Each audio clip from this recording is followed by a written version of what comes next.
One mic. All I need is one mic. It's just different. One mic with Big Mike. The overall tenor of what he's saying is very stupid. And they say his style is too urban for the radio. Maybe it's not racism. Maybe it's placism. Brother has to know his place, right, Bob? One mic with Big Mike. Things aren't always what they seem. A sports talk show, but no subject matter is off limit. Don't just tell me that the reason something's being done is because that's the way it's always been done. Because the first thing I'm going to say to you is slavery. And now, your host. I got the big homie here who needs no introduction. Big Mike. All I need is one mic. Welcome into a Friday edition of the One Mic with Big Mike show with me, your host, Big Mike, right here on Spreaker.com. I'm also on the Spreaker app, so make sure you go ahead and download that for your mobile device. I'm saying Spreaker, Spreaker. I'm also live on TuneIn and, of course, my website, onemicwithbigmike.com, spelled the number one, MICWITHBIGMIKE.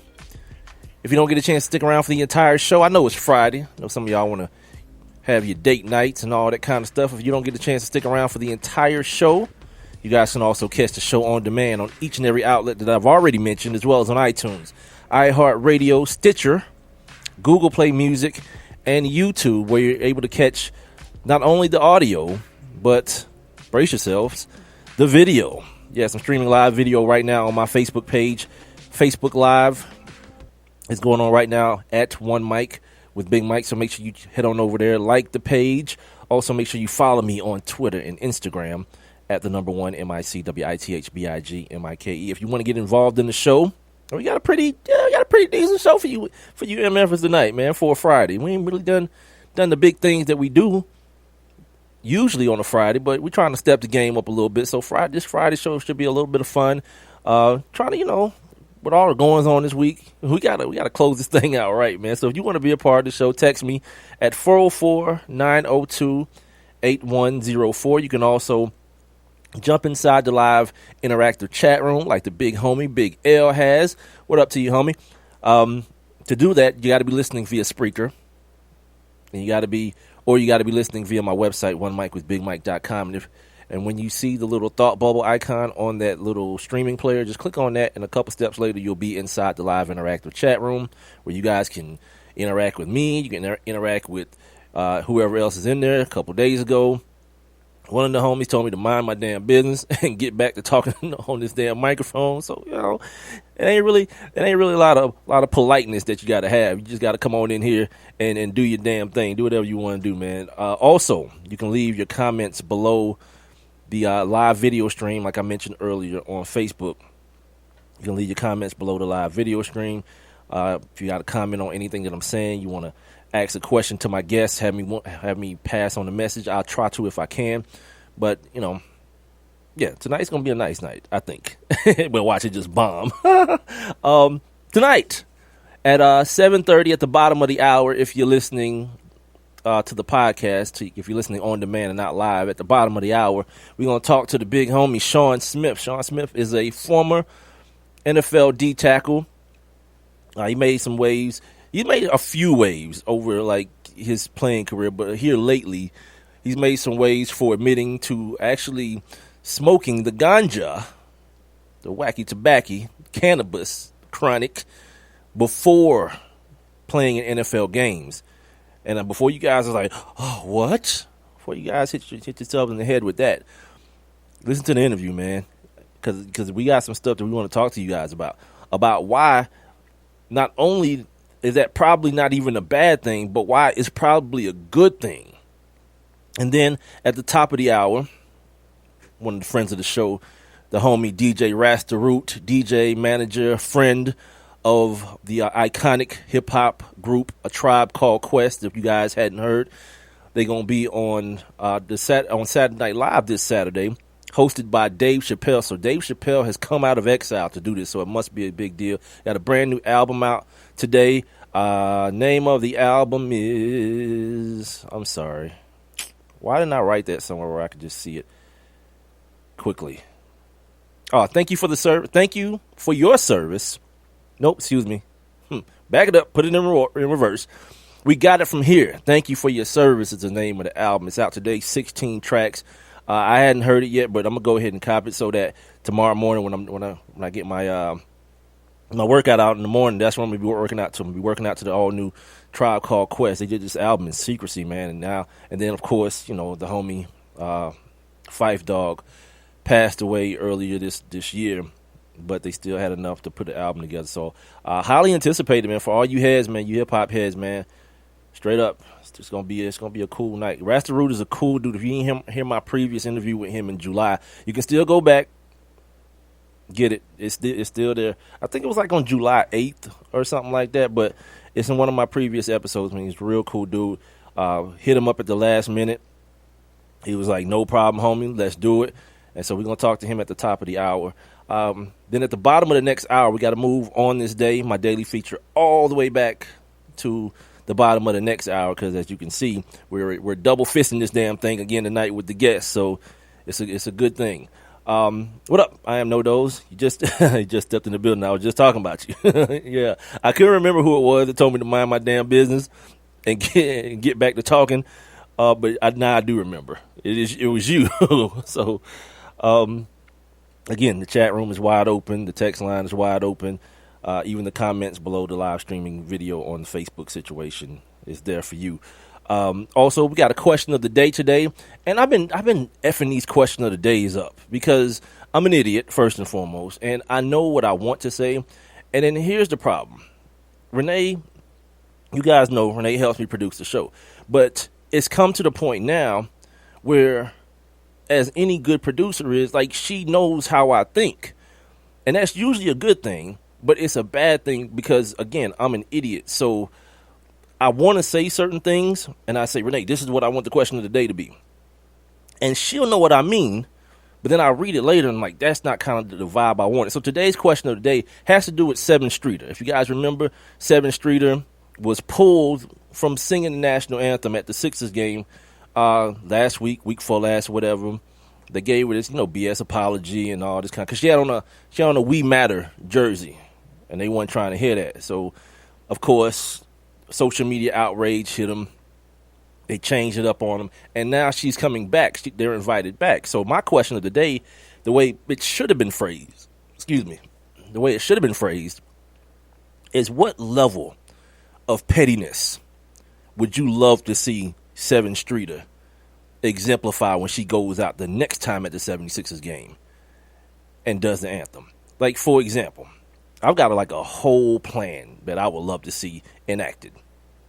Like her and whatever the biggest, blackest choir there is, go get them. And everybody has huge afros, dressed in all black with black Colin Kaepernick jerseys and black gloves on. And then she sings the anthem, all of them. But she sings it laying flat on her back with a fist raised. That's the level of pettiness that would be acceptable and funny as hell for me after they tried to stun on this damn girl. So that's the question of the day, brought to us by sportsnewsandbrews.com. You guys can answer it in the chat room. To get there, be listening via Spreaker, the Spreaker app, or, of course, OneMicWithBigMike.com. And on the streaming player, you'll see a little thought bubble icon. Just click on that. Make sure you guys are signing up for your free Spreaker accounts as well. It's free, like I just mentioned. Just whatever. Chat, what is it? Snapchat and Instagram and all this kind of stuff is free. Just sign up and follow me on Spreaker. Follow my show, One Mic with Big Mike. That way, when the show goes live every Monday, Wednesday, and Friday, you guys get an alert telling you it's time to rock and roll. That Big L, I am No Dose. Y'all get the alert? Because Big L was here right on time. You know what I mean? Yep. See? Yeah, I am No Dose. See, this is why I mess with this cat, because he's right around my brand of ignorance. An F Trump t-shirt with a laughing emoji. FaceTime 4. Anyway, I was asking you idiots if you get an alert when the show goes live. Because I don't know if it works for everybody or how it works or whatever. They just tell me that's what happens. You're supposed to get an alert. So text the show at 404-902-8104 if you don't want to jump in the live interactive chat room. And you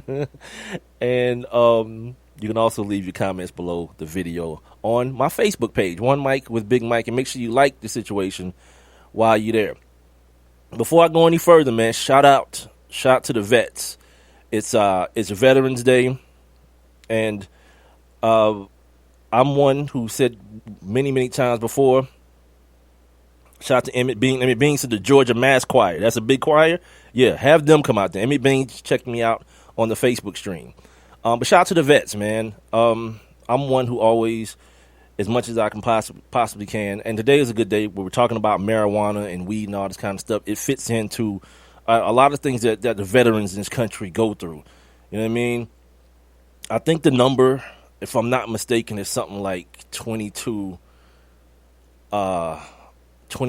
vets a day, I think, commit suicide, man, from PTSD related issues, man. That's a horrible thing. Vets have to be homeless.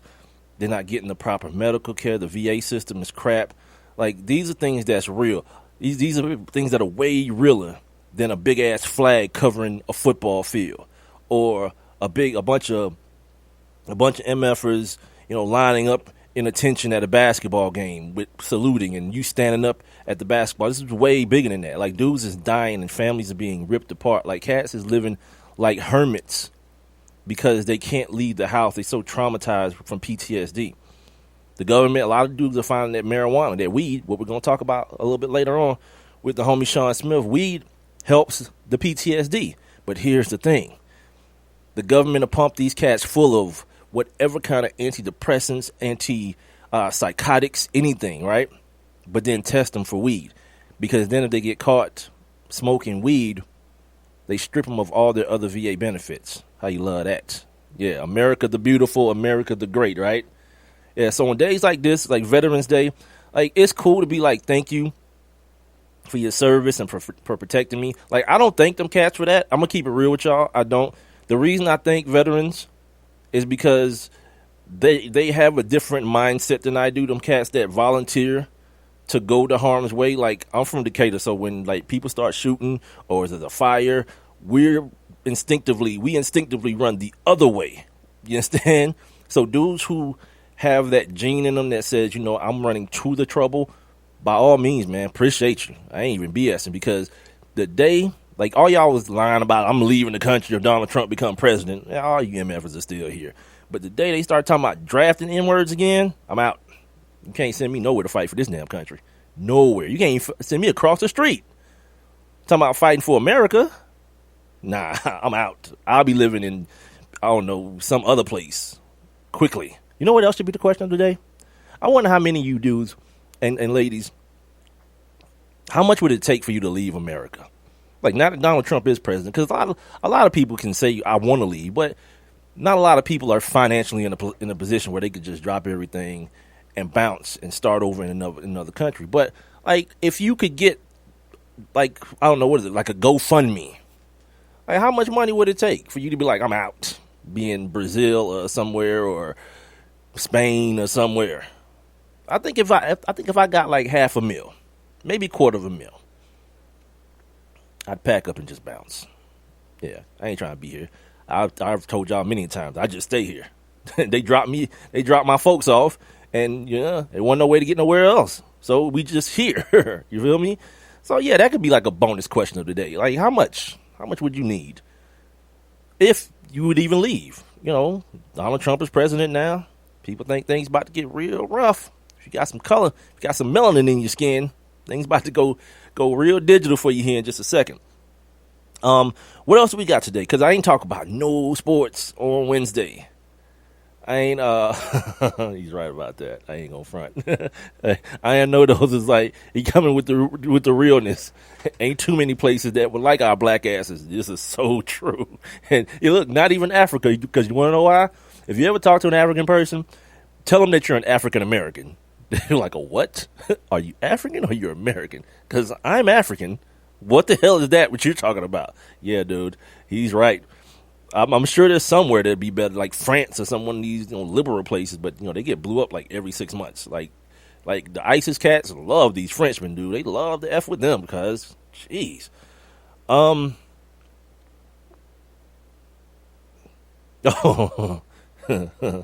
Emmett, like, see, now everybody got a reason for not leaving. And Emmett being, my English is too good to leave. I don't know what the hell that means. Like, if I don't talk to nobody in America but the people I mess with. And y'all, yeah, the language barrier wouldn't be no problem for me. Everywhere got McDonald's. I eat McDonald's till I figure it out. Till I figure out what the customs is. I give me some Rosetta Stone. I got $250,000 or $500,000. I can buy me a Rosetta Stone in 6 months. Be fluent in whatever language I want.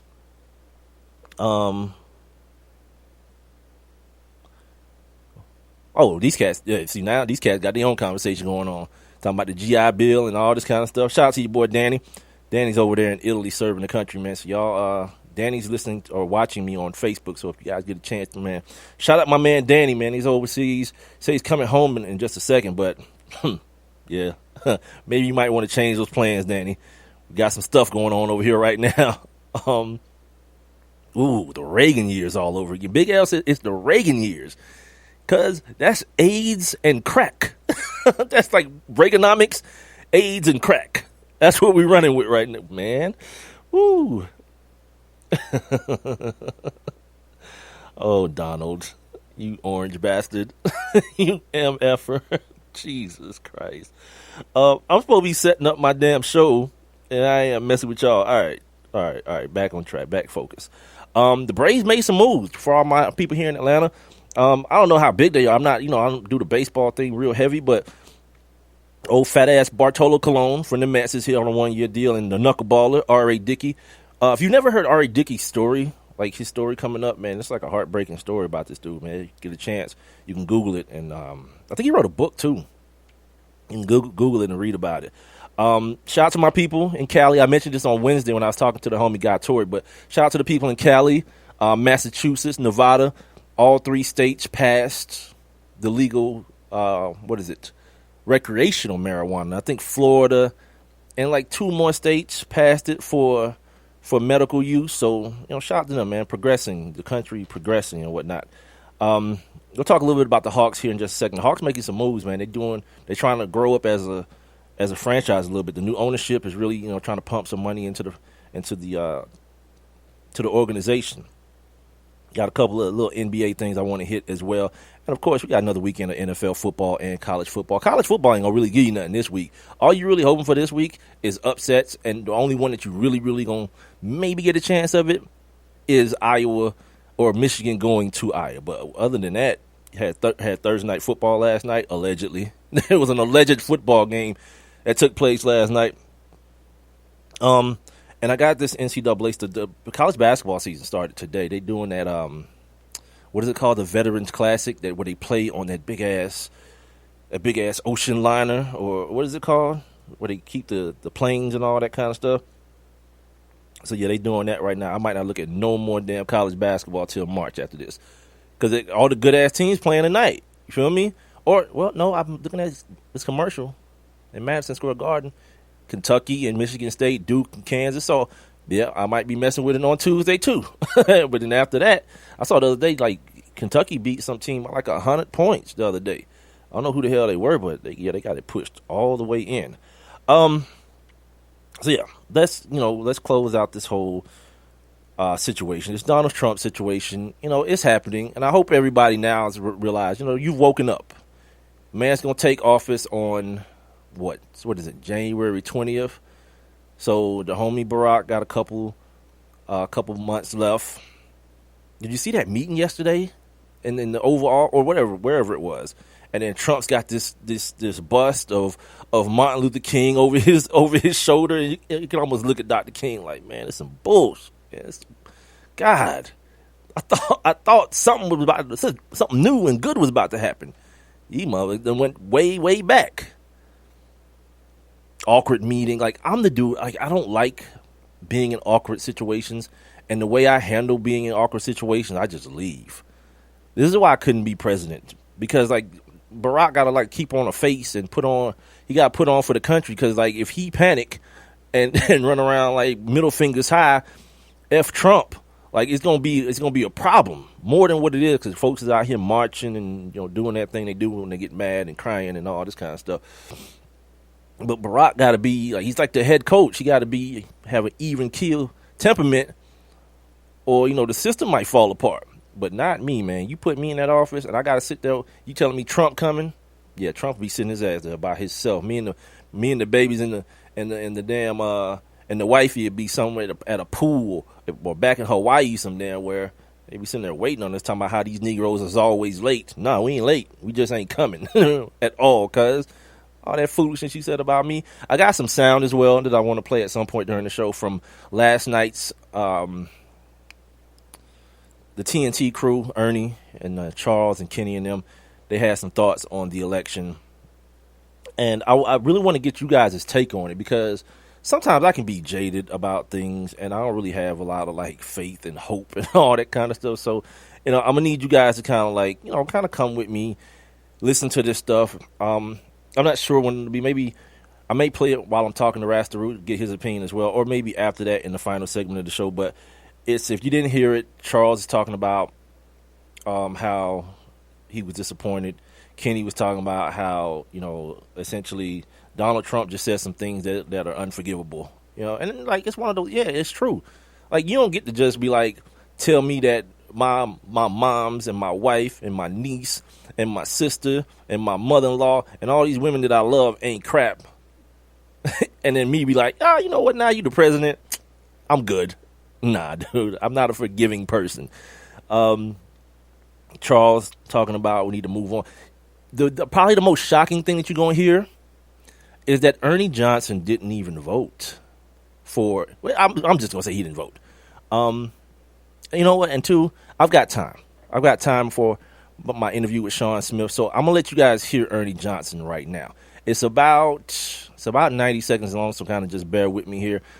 This is the One Mic with Big Mike show. I'm here on Spreaker.com, the Spreaker app. Tune in as well as the website onemicwithbigmike.com, and I'm streaming video live on Facebook. My Facebook page is the number one MICWITHBIGMIKE. Make sure you check it out. Hit the like button and share this with all your friends. Share this episode. Tell all your friends that you hear in this chat room. I am No Dose, Big L, Emmett, Danny. Tell your friends, man, to join in on the conversation. But here's Ernie Johnson from last night. I want to get you guys his thoughts on what he had to say. When this campaign season started, I felt like I'd been dealt a bad hand. Had these couple of choices. And there were trust issues with Hillary Clinton I couldn't get past. And there was this inflammatory rhetoric from Donald Trump, which to me was incomprehensible and indefensible. I couldn't vote for either one. For the first time in going to the polls for 42 years, I hit the write-in button. And I voted for John Kasich. And I left knowing that John Kasich wasn't going to win.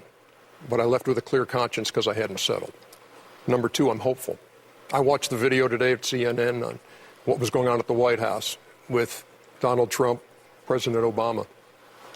I was hopeful and I was encouraged that there will be a difference between the President Trump and the campaigning Trump. That's a reach. I just hope that he's all in fixing the wounds in this country and the divides that separate this country. And I want to be part of that too. And for me to be part of it, I have to look in the mirror and I have to say, how am I going to be a better man?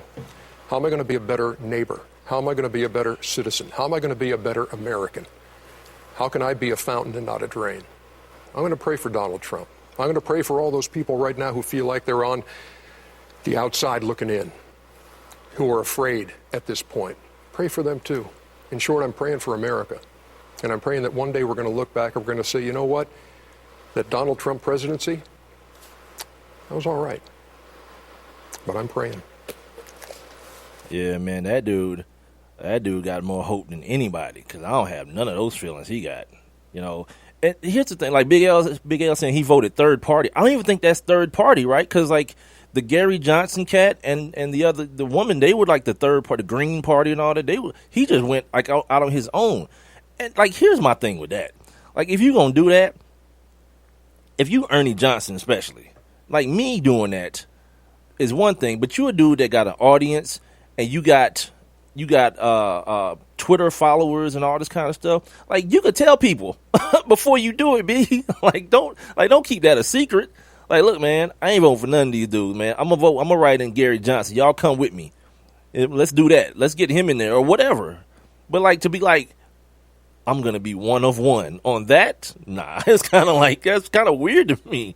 But for most of what he's saying, like I'm not a praying guy and all that because I asked a question yesterday on Facebook, like why do people do that? Like after something horrible happens, you say pray for Haiti. Like it would seem like it's too late. The damn storm has washed away the damn island. Praying ain't gonna help them at all because if it would have, it probably would have helped in advance to do it. Like don't let this damn hurricane hit Haiti, and then it hits it any damn way and blows all these damn people away. It's just it's one of those things that's weird to me. I don't really understand. Maybe it's just a social media thing that it's the thing to say. My man Matt yesterday told me that. He said, "Yeah, it just sounds good." And all right, cool, whatever. I don't know. But Ernie said he gonna pray for y'all. Don't pray for the country. One thing he said, that something that I say on this show a lot. Just do your best, man. Like do your thing. Be as good a person as you can be. And usually I'm talking to black people when I say that because I don't think systematically anything is going to change that's going to necessarily benefit us in this country. Like the more and more I look around, I see what I term Wednesday as those crumbs that have been led back to slavery. You know what I mean? Like the 13th Amendment thing really kind of just opened my eyes, man. Just this electoral college thing, all those things are remnants from the darkest time in this country. And the white people in power in this country will not refuse to let them go. Like if I know it, I ain't the smartest dude in the world. I know they know it. They know what the electoral college is. It's fairness to slave owners. They know what the 13th Amendment is or isn't. It's not the abolishment of slavery. It's just this is how you get you some slaves without saying they slaves. But no one in power is saying, you know what? We probably should not have this be this way anymore. So as long as those crumbs remain in society and they lead back to that time period, what kind of damn hope you want me to have? You know what I mean? Like, I'm just going to try to be a cool dude, stay out of trouble. When I find out that someone's in need and I can help them, I'm going to help them. You know what I mean? But other than that, I'm not finna go down to no streets marching with y'all and changing up my life because we got to do this. We got to band together and do what? All 13% of us, minus the ones that's locked up in jail, by the way, all 13% of us, let's band together. Come on, man. This election, it's just an eye-opener. It wasn't, for the people that's surprised, I feel bad for y'all. If you got people that surprised, you need to tell them, listen to my show more often. I'll take all that surprise out their ass. I'll preview all this dumb stuff. Like the first time you see George Zimmerman hunt a kid down, murder him in the streets, and then go home, I don't need it to happen 10, 12 more times. The one time is enough for me to understand what time it is in America. Coming up in a couple of minutes, we're going to talk to the big homie Shaun Smith. I've never met Shaun, but when I saw him on TV last week, I think it was, and he just looked like he could do that, like to cut up and be funny. And I told Renee, I was like, yeah, we got to get this dude on the team. And he smoked weed on the field while he was playing. Like, who has done that? No one. And guess where the dude that did it is going to be on my show. I'm going to ask him if there's anybody else. I ain't going to ask no front on nobody, of course, because I don't play them games. Ain't no snitching around here. But I'm going to ask him if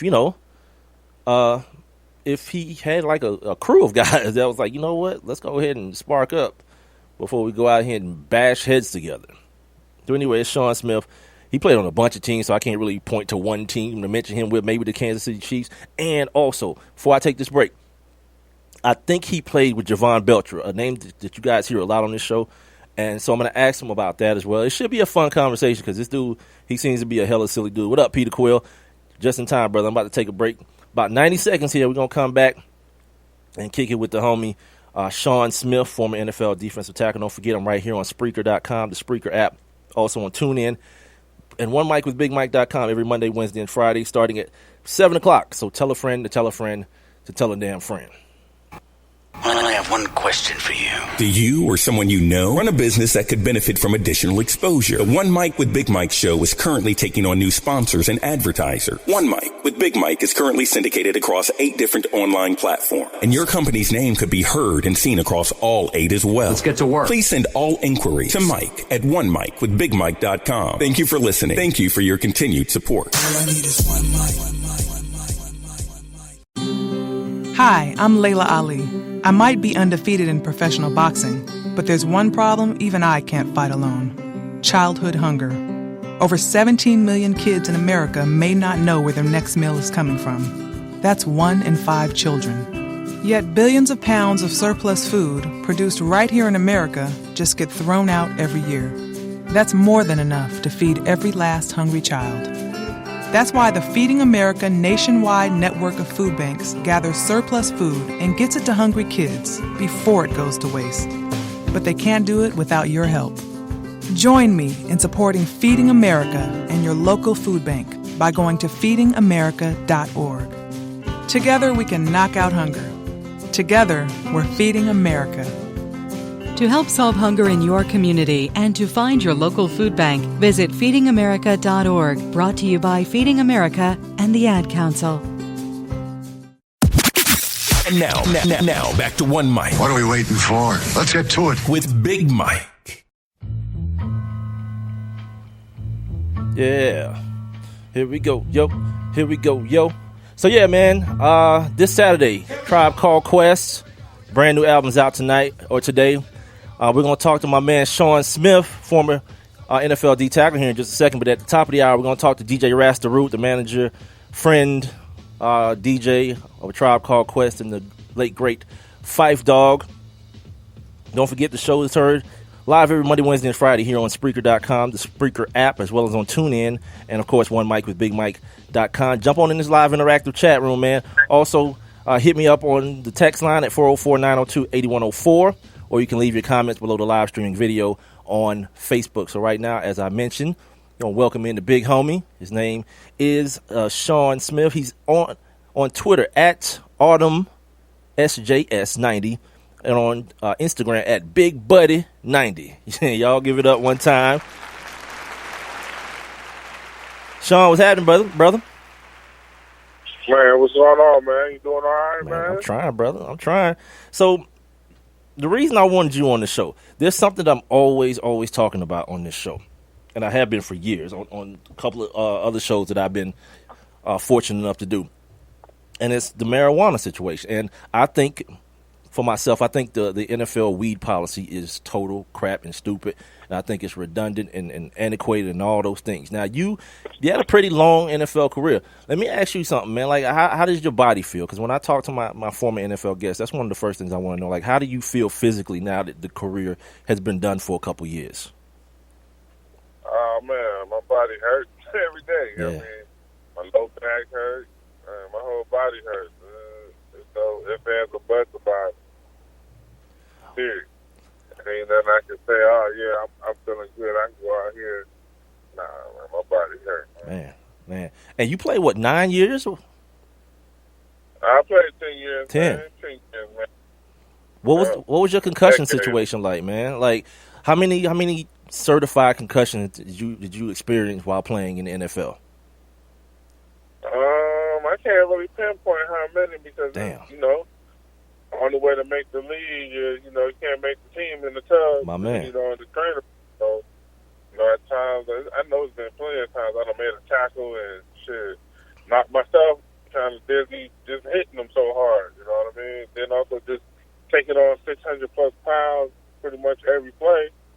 So. And see, that's what I tell people. Like, people tend to get enamored with those big hits in the middle of the field, those, collisions in the middle of the field. But I tell everybody, watch the running plays. Watch the linemen, the defense and the offensive linemen. Watch that and listen, because they got these big-ass boom microphones, you can hear, bah, bah, bah. I'm like, dude, those are the head injuries. That's what we really should be talking about. But the NFL, I'm going to ask you, you tell me, does the NFL give a damn about your safety, bro? To a certain extent, I'll say. It all depends what team you play for. I'll put it to you like that. What you mean? Because when you get hurt, it all depends who you are. They're going to try to make sure you playing that next week. Whatever treatment it is, they're going to get to make sure you got to get to playing. Gotcha. The other voice that you're hearing is former NFL D tackle Shaun Smith. Make sure you guys are following him on Twitter at Autumn SJS. We got to talk about your foundation here in just a second too, my man. But the reason I saw you on Outside the Lines last week, or maybe the week before last. I forget when it was, but it caught my attention immediately that you actually smoked weed before you played.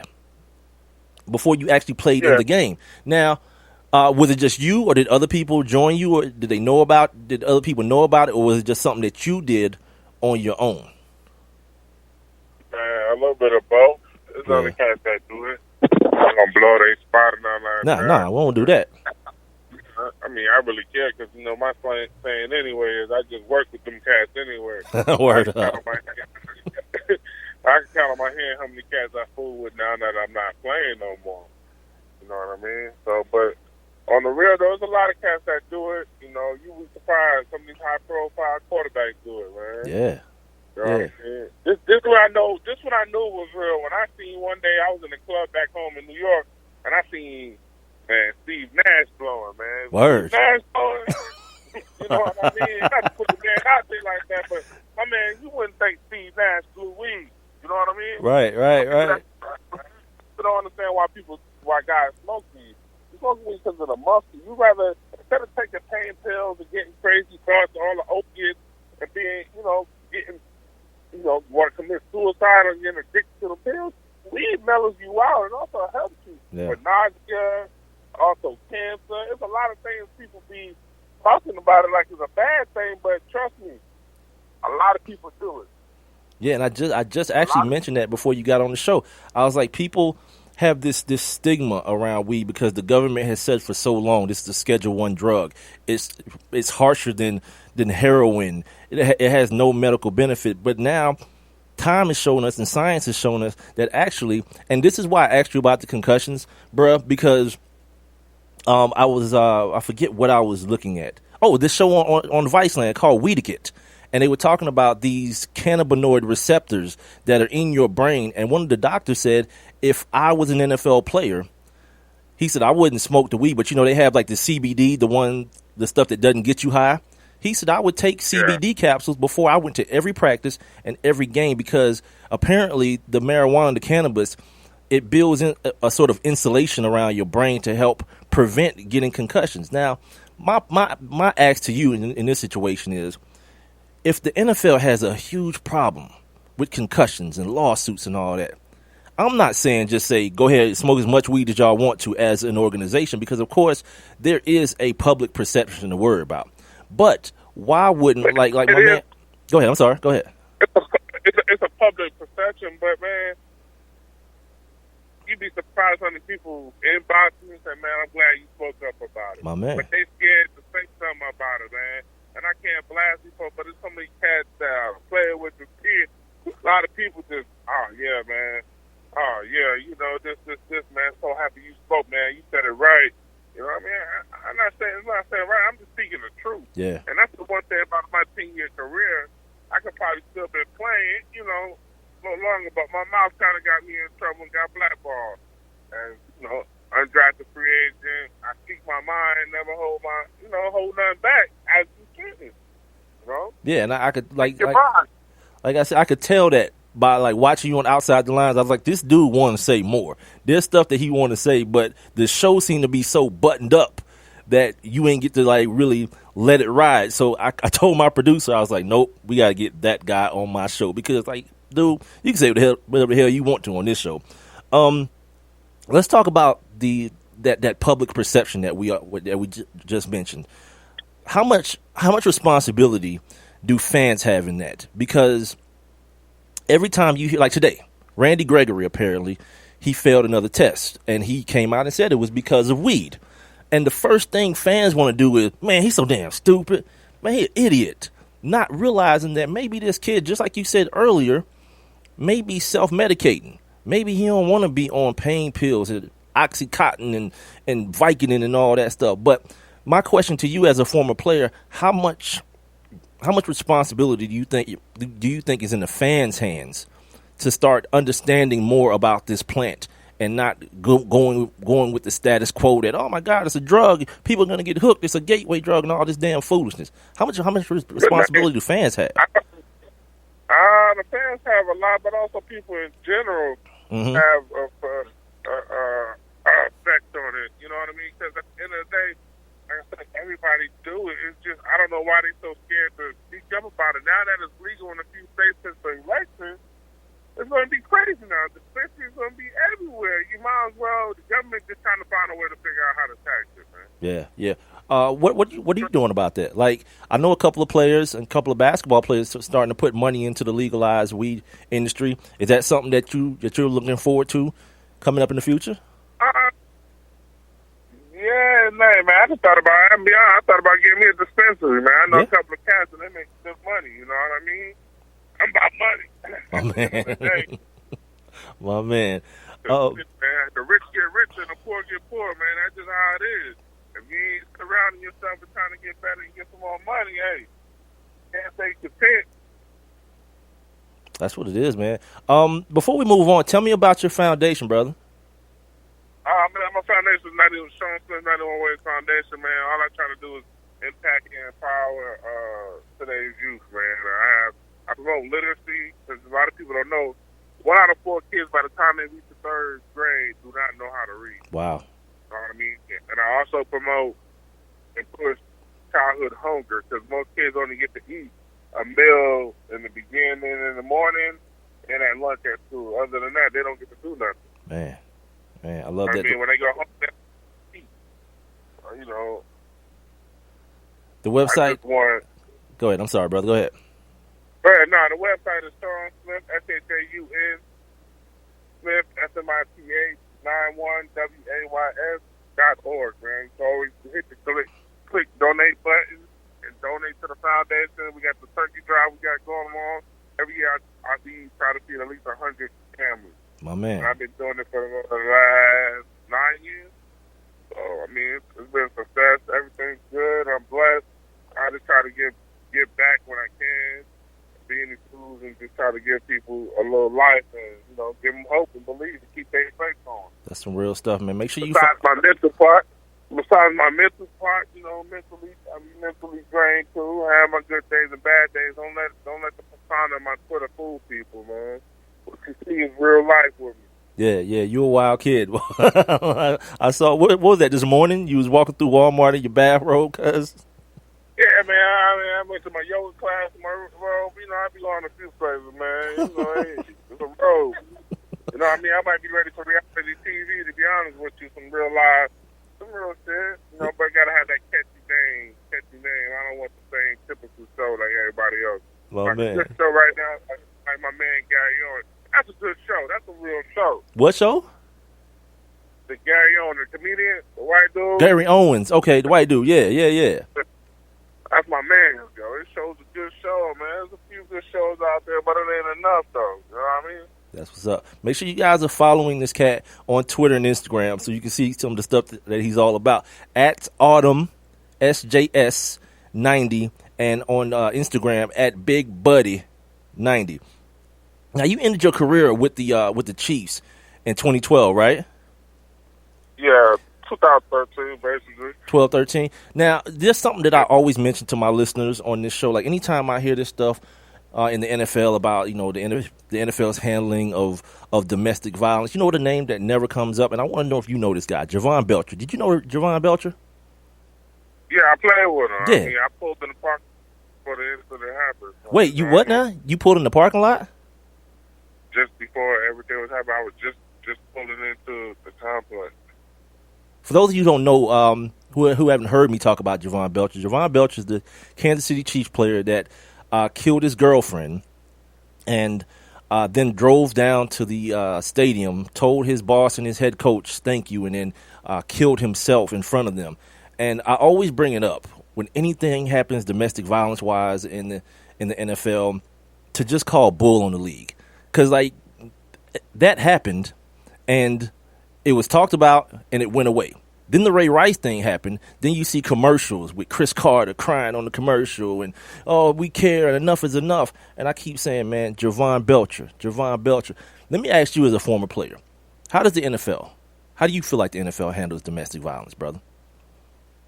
I think not just the NFL, the world, all the day, it's all about when the world and the NFL handles a situation only when it comes about to make the media. That's the only time there's awareness. Then you see a bunch of commercials, then you'll stop seeing commercials. Yeah. That's just what it is. It's a fight. I mean, you just watch it and let it be. Being honest. It's nothing you can do about it. And people don't understand, domestic violence is just not physical. It's also, words, exactly. all of that. I think it's violence. No, it's not that. It could be words are abusive too. You know what I mean? So I don't think people understand that.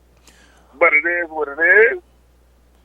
And people just got to be thankful and just get help. I mean, the NFL has programs. Don't get me wrong. They have some programs, but some guys don't be taking advantage of it. Yeah. I mean, I'm not going to just bash the NFL. I played 10 years. I mean, evidently, it got me ahead in life. Gotcha. Mentally and everything. But, mentally, playing in the NFL is a different world, but people don't understand you're just a regular person at the end of the day. You try to be, once you're done playing ball, you just try to still be a regular person. I'm human. I make mistakes just like the next man. Right. Or woman. Why are the ratings so low this year? Why do you think they're so low? I know now you don't play anymore. You're a consumer like I am. You watch the game still because I see you tweet about them all the time. Tell me why you think the NFL ratings have dropped so drastically this year. Because of the commissioner, man. There's no fun no more. There is no fun no more, man. I remember playing with a guy named Ocho Cinco, Chad Johnson. Yeah. It was fun. The game is fun. You waiting to see what he's going to do for the touchdown. It's not easy to get a touchdown, period. People think it's easy. No, it's not. It's not. So when you get there, you want to celebrate. You want to, have fun with it. Growing up as a little kid, that's what I used to see. Why you think he's so? Why you think he's so rigid, or the league is so rigid on that kind of stuff? Because I'm same with me, brother. We grew up watching guys, show their ass in the end zone, but now all of a sudden, anything is a 15-yard penalty. Like, why do you think it's become that rigid of a thing or an issue? Because we're trying to be safety. Remember safety? That's the biggest thing. Safety. They're trying to do it. The NFL is just sometimes full of shit. Sometimes, yeah. And you know what I mean? Just like I tell people, there's loopholes in the system. So you take the good with the bad. Just hope it benefits you at the end of the day. Take advantage of what you can. I wanted to ask you, it just hit my mind again when you said there are loopholes in the system. I want to ask you how. Like, how did you come to smoke weed before you played? Like, I know most of the time you guys get to the facility, to the stadium, like a couple of hours early. So did you find a way to do it while you were at the facility, or were you able to do it before you got there? Before I got to the stadium. And it would still hold you, the feeling and the buzz would still hold you throughout the 3-hour game? Yeah, for the most part, at least till halftime. I have my mojo, I'll be in my zone, ready to go, and shit. Be out there talking shit in the zone and just making plays. Well, man. You got a wild story, too, man. I like talking to dudes like you, the dudes that had to grind their way through. Undrafted cat, you mentioned playing 10 years from that. Every dude that I know personally was undrafted going into and played their time in the NFL, but it was only like a couple of years. And they would always tell me the stories of how you kind of got to just you got to get fortunate in some ways because the reps aren't there for you as an undrafted guy. Like, tell us a little bit about your story. If you only get 5 reps, there better be 5 good fucking reps, because if not, it's a wrap. Oh, man. What was the time in your playing career, maybe even early in the playing career, where you was like, damn, these some grown men? Like, what was that like, I'm in the NFL moment for you, if you remember it? that again?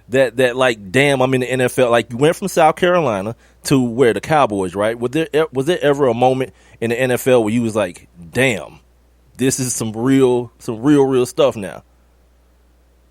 Yeah, as always. Before every game, I used to be like, yeah, I'm in a, you know. No, I mean, like, NFL. did something happen? Like somebody, you went up against an offensive guard or tackle, and they just kind of gave it to you, and you was like, damn, this is a grown man I'm going up against. This ain't Charleston Southern no more. Going up in practice, Larry Allen, going against Larry Allen in practice. Oh, damn, you was there then. Like, Larry Allen's probably the strongest dude that ever played football, right? Man, Larry Allen, and slows down Adams. Probably two strongest dudes. Yeah. All right, last thing I got for you, man, it's Veterans Day. I want to give you an opportunity if you want to shout out any of the veterans in your life, any friends or family members that you want to shout out for Veterans Day, or just anybody in general. I don't want to shout out. Only people I want to shout out, man, I want to shout out the man above God, but also just everybody. Just love, man, going forward and getting ready to be for 2017, man. You know, my wife, my kids. I just wish everybody good luck in their future endeavors and everything they do, man. Just keep their faith. My man.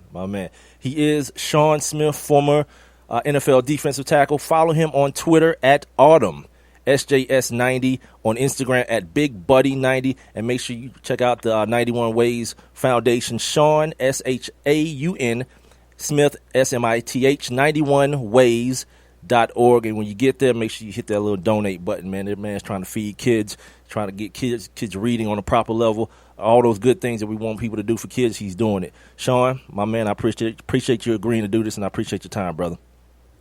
Appreciate it, man. All right, dog. Yeah, man. The homie blazed up and then went to play football. And like I mentioned during the interview, you guys can do some research on this. There are these things called CBD receptors that are in your brain. And receptors, you hear the word receptor, it's able to receive the CBD that's in marijuana and in form of like a protection around your brain when you are before you get like head contact or your head contacts another object. The NFL is really, really missing out on this. And I didn't get to ask Shaun. I forgot to ask him about, his dealings with Eugene Monroe. Eugene Monroe is an offensive tackle who I think last played. He retired after the Ravens cut him. And he's a guy who's a big advocate for medical marijuana use in the NFL. Because if you guys don't know, like, these cats stopped playing football. And you heard Shaun mention it. These guys stopped playing football and they're hooked on all these pain pills, and dudes want to, suicidal, turn into like fiends. Guys go from, because after you can't get the pills no more, like, guys be going to like heroin and all that kind of craziness. I don't know about you, but I don't know anybody who smoked weed and was like, you know what I want next? Heroin. Now, I'm not saying that it doesn't happen, but I'll say this. I don't believe personally that it happens because of marijuana. Like, people say, first is marijuana, next thing you know, bath salts, and then you're chewing somebody's damn face off. Nah, miss me with the craziness, man.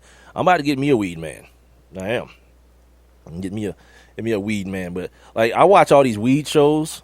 Like, if you guys ain't on Weedakit, the joint on Viceland, you gotta get on that. The homie Kreshner, we're gonna try to get him on the show. We've been trying to get him on the show, I guess I should say. The show is awesome, and it's very, very, very informative around a lot of different topics that all wind back up in the arena of marijuana. But the one thing that he talks about a lot, and you heard Shaun talk about it, that the government's looking for a way to tax it. To me, I was telling my wife this last night. I don't think it's that. The fact of the matter is there's so many Negroes locked up for possession charges, like a lot.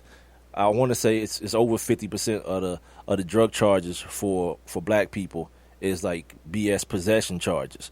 So now, like in California, I was telling her last night, now that it's illegal, it feel like if I'm a dude that's sitting in a jail cell right now because you pinched me with an ounce and set my bail hella high so I couldn't get out, and I'm sitting in jail waiting on trial, like it served a reason for me that you gotta let me out.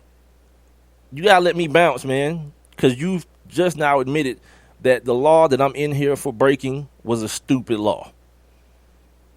And because of that, I don't think these cats shouldn't be in jail. But I don't know about y'all. I ain't see no line coming out of the jails in California. Yeah, all them Negroes are still in there. Imagine that. Because you got caught at the wrong time. Yeah, this whole marijuana thing, it's gonna be very interesting to watch it happen. You know, I live down here in Georgia, the Bible Belt as they call it, and all this kind of craziness. You know, every day, you know, kids that are having epileptic seizures that find themselves finding relief from cannabis oil.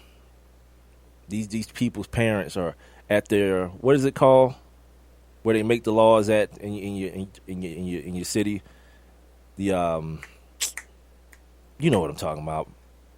The assembly. These folks are up in there with their kids, they sick kids and all this kind of stuff, man, begging for the government to let them save their babies. That's the effing America that we live in. In about 5 minutes, a little over 5 minutes, I'm holler at the homie DJ Rasta Root.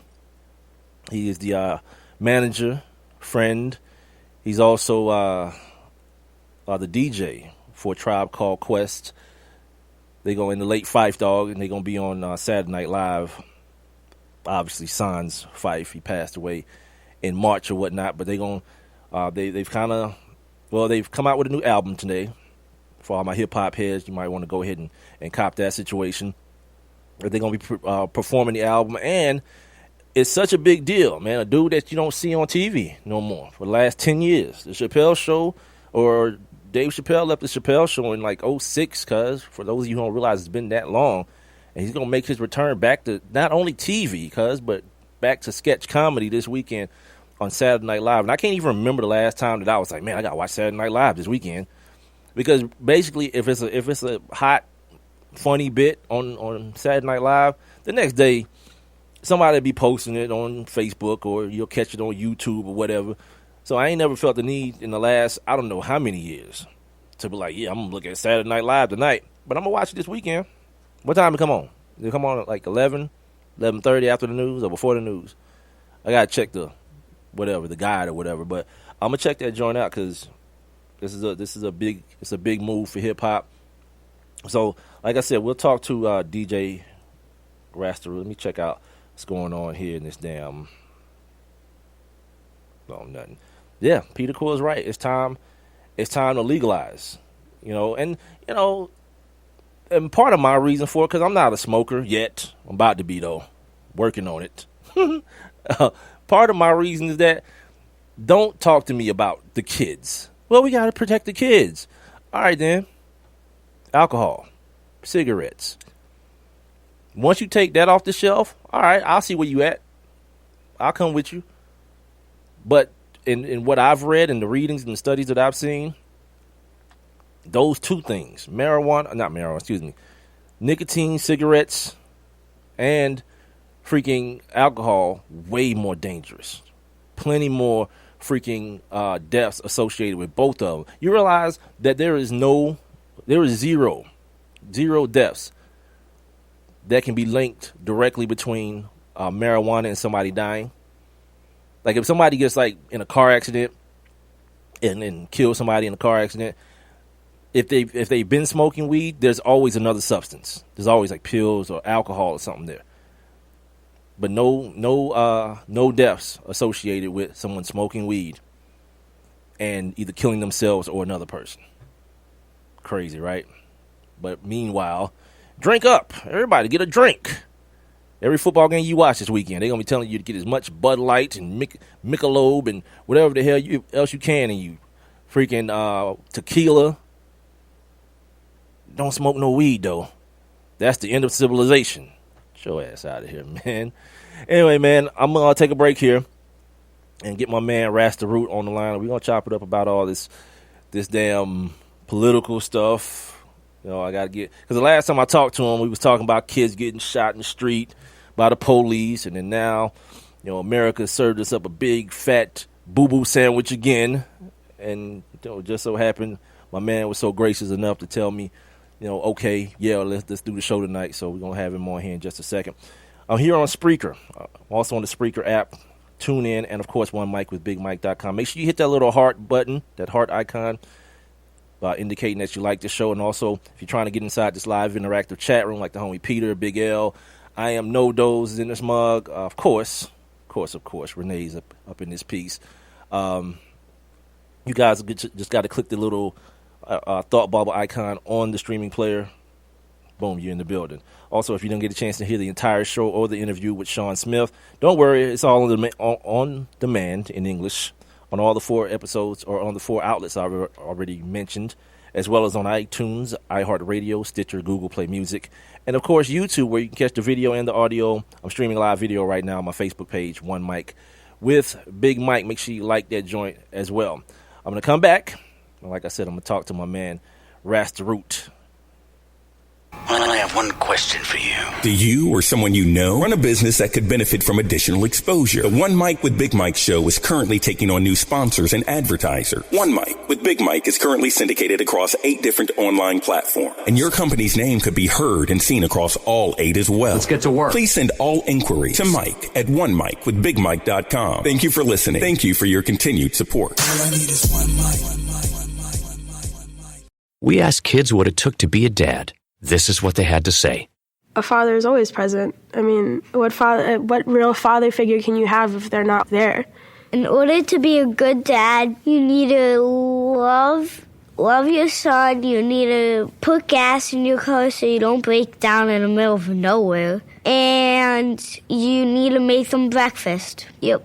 I mean, just to maybe play like a board game with me, or to just stay home and play some video games with me. Just to do like that one little thing is what I really look forward to.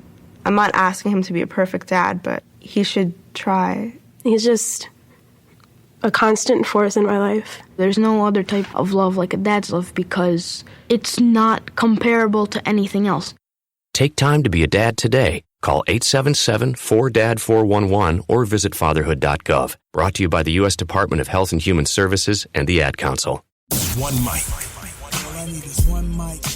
What's the name of the show? One Mic with Big Mike. Ain't nobody getting hurt, ain't nobody, there's no crime being committed. And they say his style is too urban for the radio. This is real life stuff that's happened to me. Well, you know what? You, and you. One Mic with Big Mike. I like to be able to do what I want to do. A sports talk show, but no subject matter is off limits. Meek Mill's concert is not called the Hell Yeah, I Bang Khloe Kardashian concert. And now, your host. Put your hands together for the one, the only Big Mike.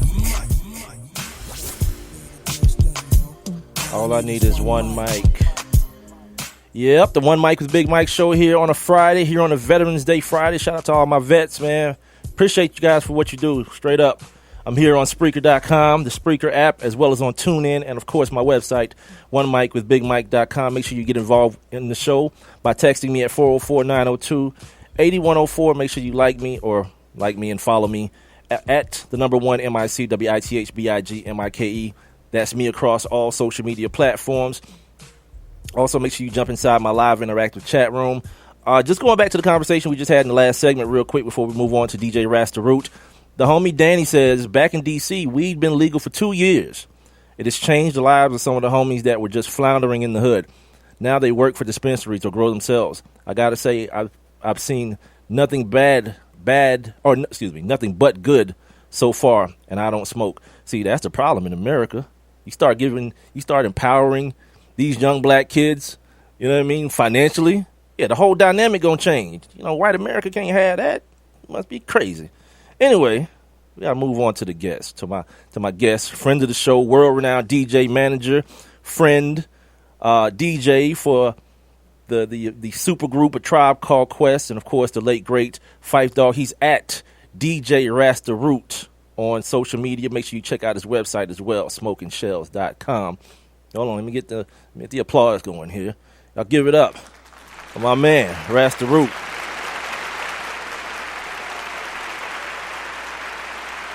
What's happening, brother? How you been, brother? We hadn't spoke in a couple months, man. How you been? I've been good, man. How about yourself? I can't call it. I can't call it. You know, the world, apparently, people told me the world was going to end on Wednesday, but guess what? The sun came up. You know what I mean? And now here we are on Friday, so I don't know. I don't know what's happening. The last time we spoke, we were speaking about the police murdering black kids in the street. That had just happened. And now, as I just mentioned, here we are in the world of Trump, my man. So when I don't know if you stayed up all night on Tuesday or if you woke up on Wednesday and did what I did and saw everybody mad as hell on social media, the moment you found out what happened, what was DJ Rasta Root's reaction?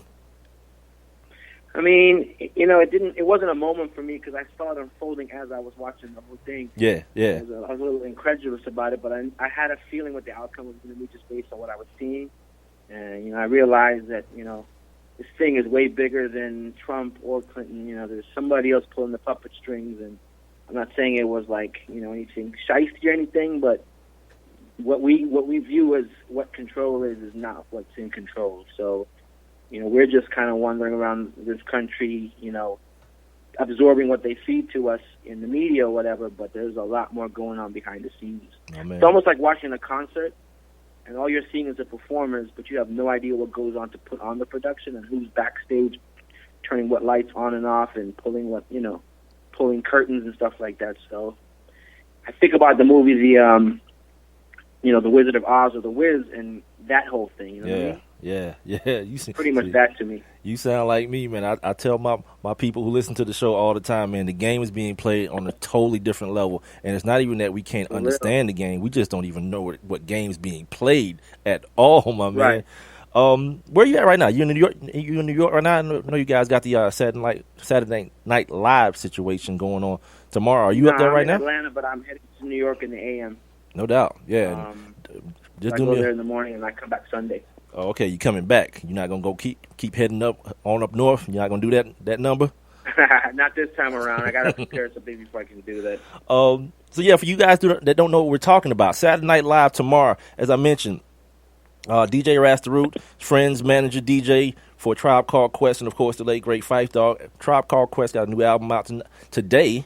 We got it from here. Thank you for your service. They back from an 18-year hiatus, man. How damn old am I? Yeah. Jesus. I know if you answer that question, I got to answer that question. Right. You heard the album. I ain't heard it yet. I told the people that's going to be my workout soundtrack in the morning when I get up and hit the gym. That's what I'm going to be working out to. But you heard it, man. Give us the preview of the album, brother. I mean, really, like, you know, it's funny because I was there the whole time they were recording, and I just couldn't say anything to anybody. So it was like one of the biggest secrets I had to keep. No doubt. Since November, December. So I heard the creation of the album.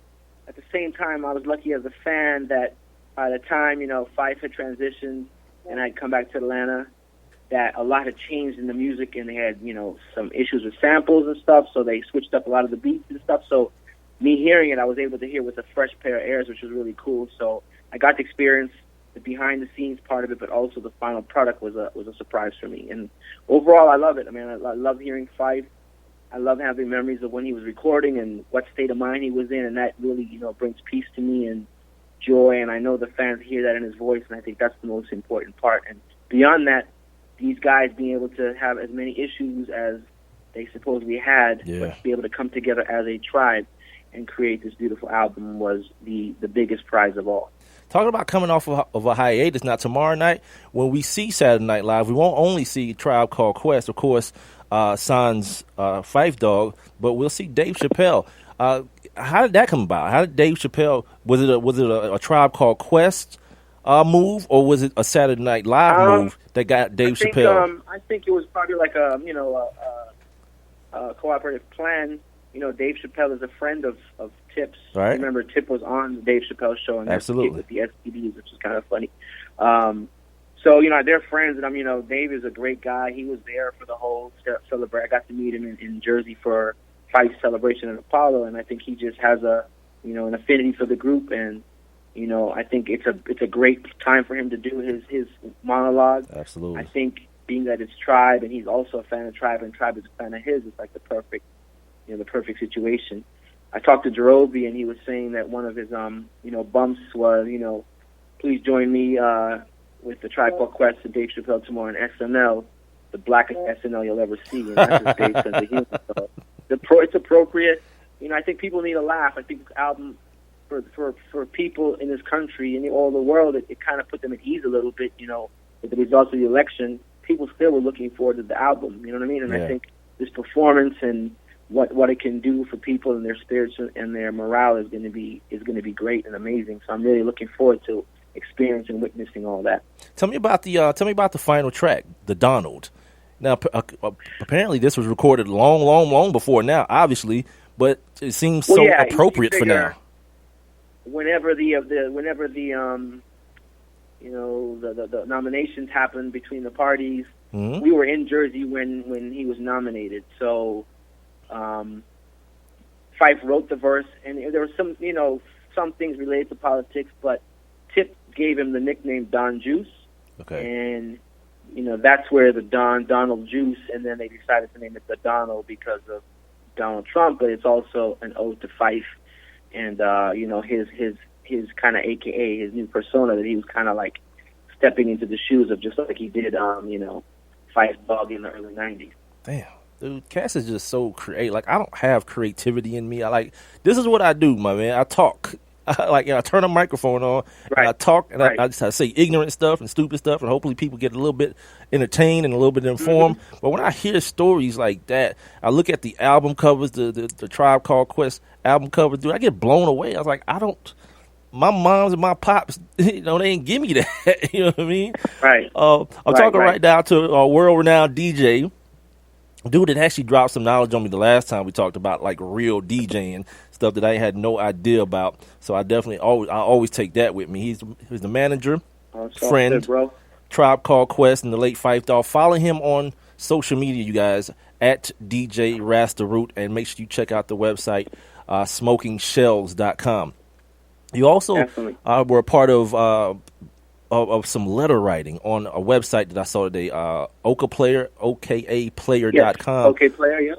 And you wrote a letter that I read, and it wasn't what I expected, my man. I was like, all right, maybe this dude was like, yeah, okay, this is my guy and all this kind of stuff. But you yourself, you articulated some things that I don't know how to really describe what I read. Why don't you do it? Why don't you describe what's going to be in these letters? Like I said, you guys can go to okaplayer, okaplayer.com. There's a couple of letters from people writing letters thanking and commemorating a Tribe Called Quest. And because DJ Rasta Root is my guest and he wrote one, I think I should give up on trying to explain and let you do it. I mean, it's hard. It wasn't so much a hard letter to write, but Fife and I have played so many roles in each other's lives. I went from like a fan before I even met him. I interviewed him in college, so it's been a weird like hip hop romance, if you will. You know what I mean? I look at it like one of my most beloved groups ended up becoming friends with one of the members once they were broken up, and then we kind of had went through a lot of hard times. Him as a soloist, me trying to find my way in music, and we built this friendship that was kind of like unbreakable. We knew that no matter what happened, we had each other's back. You know what I mean? And in writing a letter for Tribe, I wanted to make sure people understood that, I thank Tribe for giving me Fife, and I thank his mother, Cheryl Boyce Taylor, for giving me Malik. You know what I mean? Because there's two sides to him. So I wanted people to know the background of how I met him, and the different points in time that I had interactions with him and his group, and then how it affected me up until meeting him. So regardless of him being my best friend or whatever, I still revere them as a group, and they did a lot for music at the time. They did a lot for people, definitely myself, and I just wanted to express that. Of course, we had a time limit as far as when I had to turn it in, as well as how long the letter was going to be. But, I try to be as deep as I could be and share as much as I could that maybe people didn't know, and understand that, for every person that writes a letter, they pick 10 people, but literally anybody who's ever listened to the album can probably write a letter of their own. Absolutely true. That would be totally distinct than mine or whoever else wrote a letter. So mine was just one snapshot, one story of how Tribe affected somebody's life. That's all it is. And the one thing I kind of gleaned from it, the one question that I had in my mind that I definitely wanted to pose to you, and I don't know if you ever thought about this, like who would DJ Rasta Root be if he had never met Phife Dawg? I mean, that's a good question. I think how I was raised, a couple ways. How I was raised is, one thing is I believe things are written and things are the way they're supposed to be, So had I not met him or his group, I wouldn't have known what it was like to have met them, so I wouldn't have missed them. You know what I mean? Yeah. I've always been one to always, no matter what I had going on, big or small, I always looked out for myself. I always knew that nothing was forever, and God forbid something happened, which unfortunately it did, that I would have to, dust myself off and continue my growth in my life in this world and my path. And no matter what happened, I have to, at the end of the day, be able to take care of myself. So I guess what I'm asking is like, what did he add to your life that wouldn't be there? I guess that would have probably been the better way to phrase the question. Sure. I think the experiences of of being around someone who, from the age of 17, 18, was plucked from his hood and traveled the world and changed the world without even knowing he was changing the world. Wow. And it made me understand that you don't have to do all that to change the world per se, but your world could be your neighborhood, it could be your street, it could be your house. And it's whatever you do in that time you have and how you utilize your time that's going to affect and impact and motivate people. That's the change, you know what I mean? And that's, some people try hard to make a huge difference in the world, but that's such a heavy task to do. Why not just pick a kid on your block and help them out? Why not pick, an elderly lady and help her out, or your cousin or your sister, your mother, whatever? And in your own way, you're changing the world, you're changing your world, and you're adding on to a larger change in the world. So I always felt like I had to find my purpose here, and I think as much as he changed my life and affected my life, I'd like to believe, absolutely, that he changed, that I changed his life. We've had conversations, and he's had some really introspective thoughts, and he's told me things about our friendship. And I go back to our last conversation. It was like the most purest conversation we'd ever had about just being friends. You know what I mean, and what that meant, and everything we had gone. This was the night before he passed away. We had a really peaceful conversation. It was almost like a goodbye without knowing it was a goodbye. Man. I mean, what you said also, man, is people need to hear that as well. It's like, the world is doing what it's doing, but you got the ability to change your circle, the things that are within your reach as well, man. Good stuff. Exactly. Good stuff. You a sports guy, man? And if you change somebody's life who goes on to change someone else's life, you've also changed that second person's life. It's like a chain letter. You keep going and going. Just reciprocate it. Are you a sports guy? Yep. I don't think I asked you that last time, because last time there was a lot of heavy stuff going on, so we didn't really talk about sports. I like European.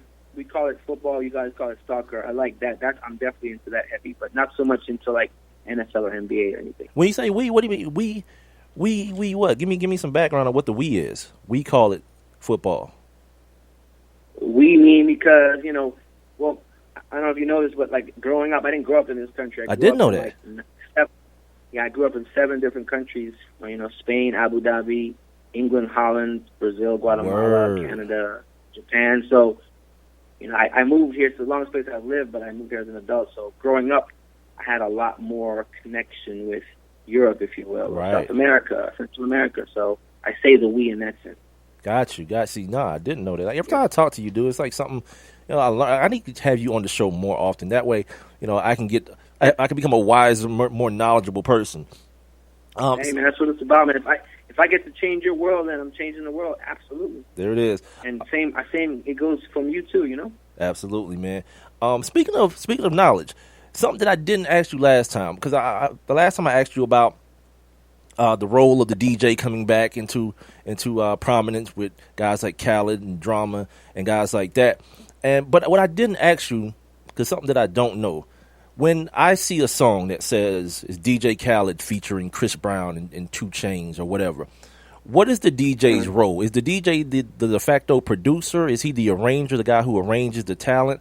What is DJ Khaled comes out with an album, but he's not rapping on it or singing on it or anything, but it's his album.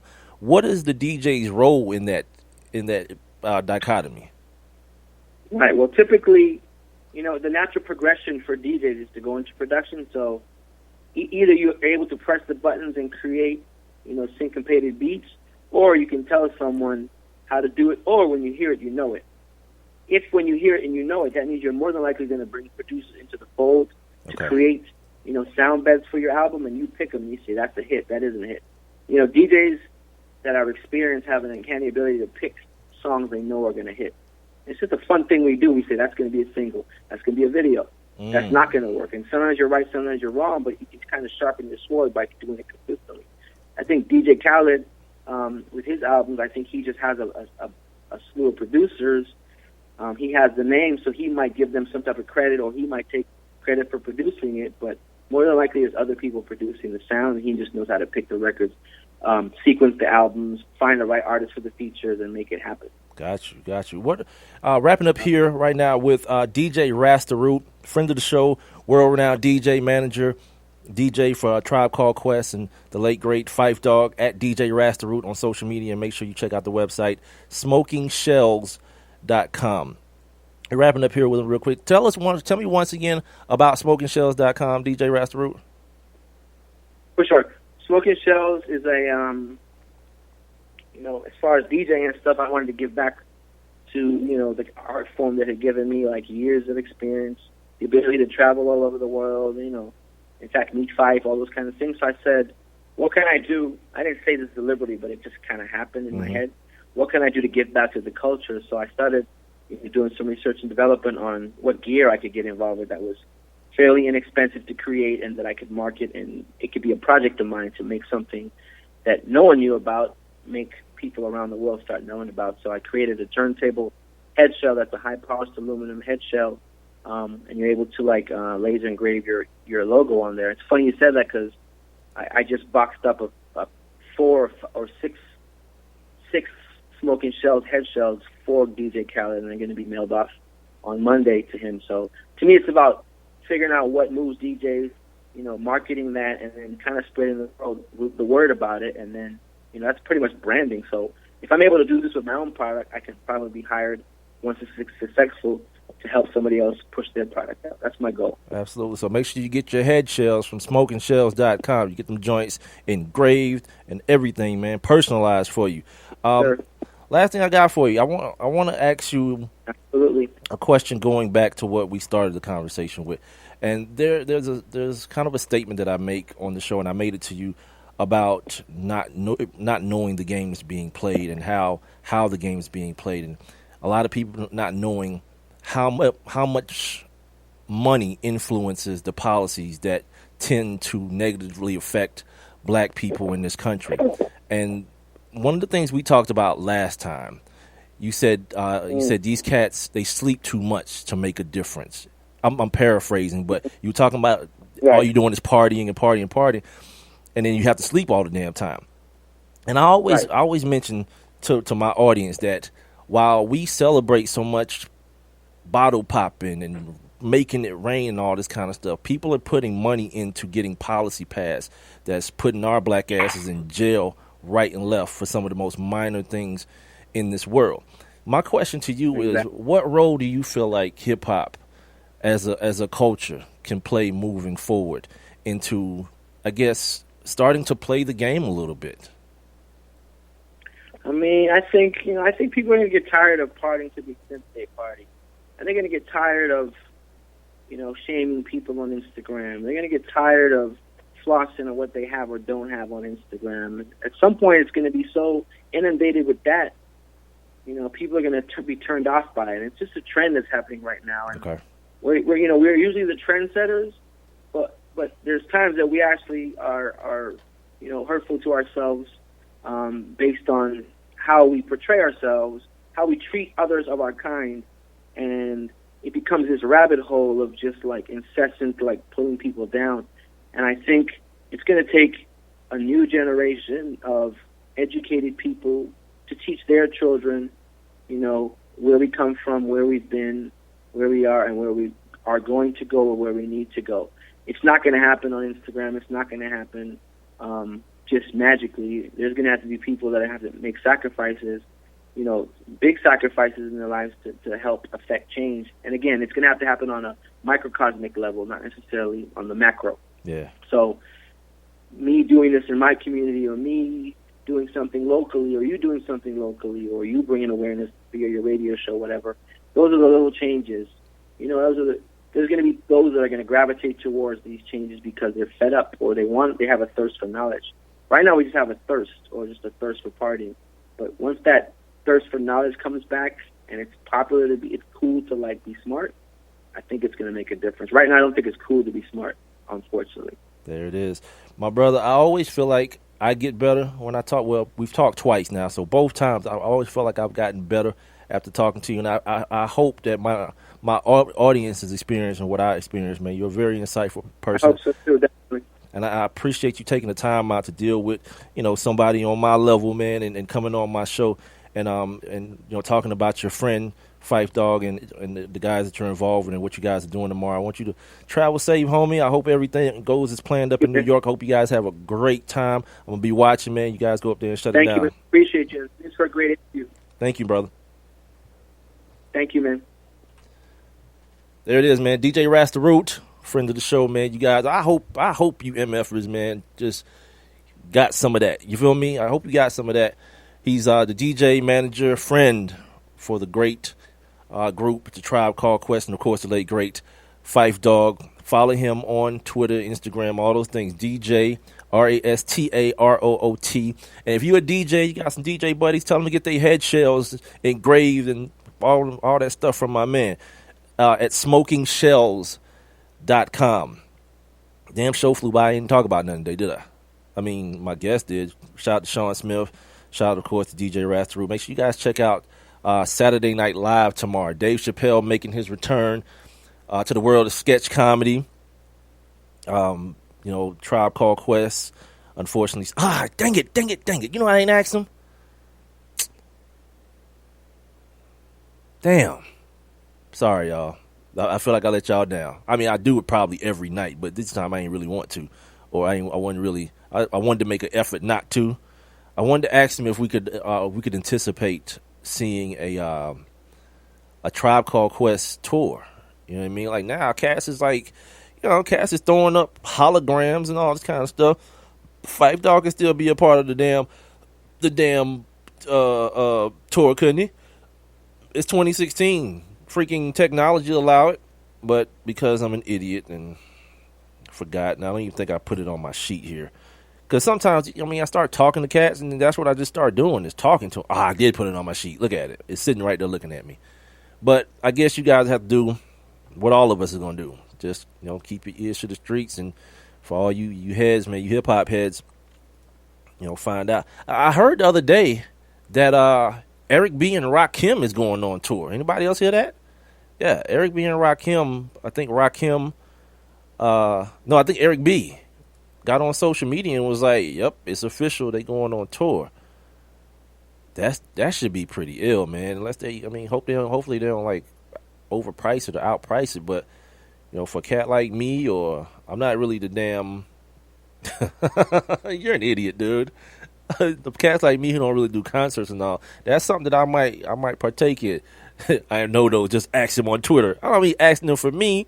Like if I wanted to do, I could go to commercial and text my man and ask him. But I wanted to ask him for you guys, man. I wanted him to answer it for you guys. That's the way these interviews work. You know what I mean? But thank you for the advice there. I am no dose. You're always on point, my man. Always there, ready to rock. Man, so the show's damn near over. We got another segment to go. We're going to get into this weekend. Got some basketball to watch. I'm watching Renee's squad. Mr. Tom to the Izzo. T to the Izzo. They down, what is that, 37-43 to this. That's not Arkansas, is it? Is that Arizona? That's Arizona. My eyes are so goddamn bad, shawty. Anyway, we're going to take a break here in just a second. Come back, wrap the show up. I'm going to give you guys the NFL schedule, the games that you might want to check out in college football this weekend. I got some NBA stuff I want to get out of the way as well, and hopefully we can do it all in about 30 minutes. This is the One Mic with Big Mike show here on Spreaker.com. Oh, I forgot. I wanted to share with you guys the comments from Charles Barkley and Kenny Anderson. Not Kenny Anderson. Kenny Smith. Kenny Smith that they made last night regarding the election Donald Trump being elected president. It just sounds funny to say it. That as well as on this day. Coming up next on the One Mic with Big Mike show here on Spreaker.com, the Spreaker app. Tune in, of course, and OneMicWithBigMike.com. Make sure you guys are spreading the word, man. It is a grassroots movement, man, so I need you guys desperately. Spread the word, tell a friend, and tell a friend, and tell a friend. The show is also available on demand on all 4 of those outlets, as well as on iTunes, iHeartRadio, Stitcher, Google Play Music, and YouTube, where you can catch the video and the audio. The video that I'm streaming live right now on my Facebook page, which is at the number 1 MICWITHBIG. MIKE, check it out, like the page, all those good things, man. We shall return after this short break. I have one question for you. Do you or someone you know run a business that could benefit from additional exposure? The One Mic with Big Mike show is currently taking on new sponsors and advertisers. One Mic with Big Mike is currently syndicated across 8 different online platforms, and your company's name could be heard and seen across all 8 as well. Let's get to work. Please send all inquiries to Mike at onemicwithbigmike.com. Thank you for listening. Thank you for your continued support. All I need is one mic. So you see, son, good manners are very, very important. Someday, many years from now, when you're a grown-up, you'll be a man. And when you are, you should be a gentleman. Do you want me to go through it one more time? Yes. Yes, please. Yes, please. Exactly. Always say please, thank you, you're welcome, and excuse me. Sit up straight, hold doors open for ladies. If a door's shut, then knock first. Don't burp, don't swear, don't speak with your mouth full, don't reach across people's plates, keep your elbows off the table. What table? And don't interrupt. While we're at it, don't stare, don't use foul language, don't call people names, but do remember people's names. Always share your toys, play nice, and cover your mouth when you cough or sneeze. On the bus, give up your seat to anyone who has trouble standing. Bottom line, treat others the way you'd like to be treated. Got it? Got it. And stop picking your nose. Most parenting is hard to do in just 2 minutes. But spending just 2 minutes twice a day making sure they brush their teeth is easier and could help save them from a lifetime of tooth pain. For fun 2-minute videos to watch while brushing, visit 2min2x.org. That's 2min2x.org. A message from the Partnership for Healthy Mouths, Healthy Lives, and the Ad Council. And now back to One Mic with Big Mike. And here we go!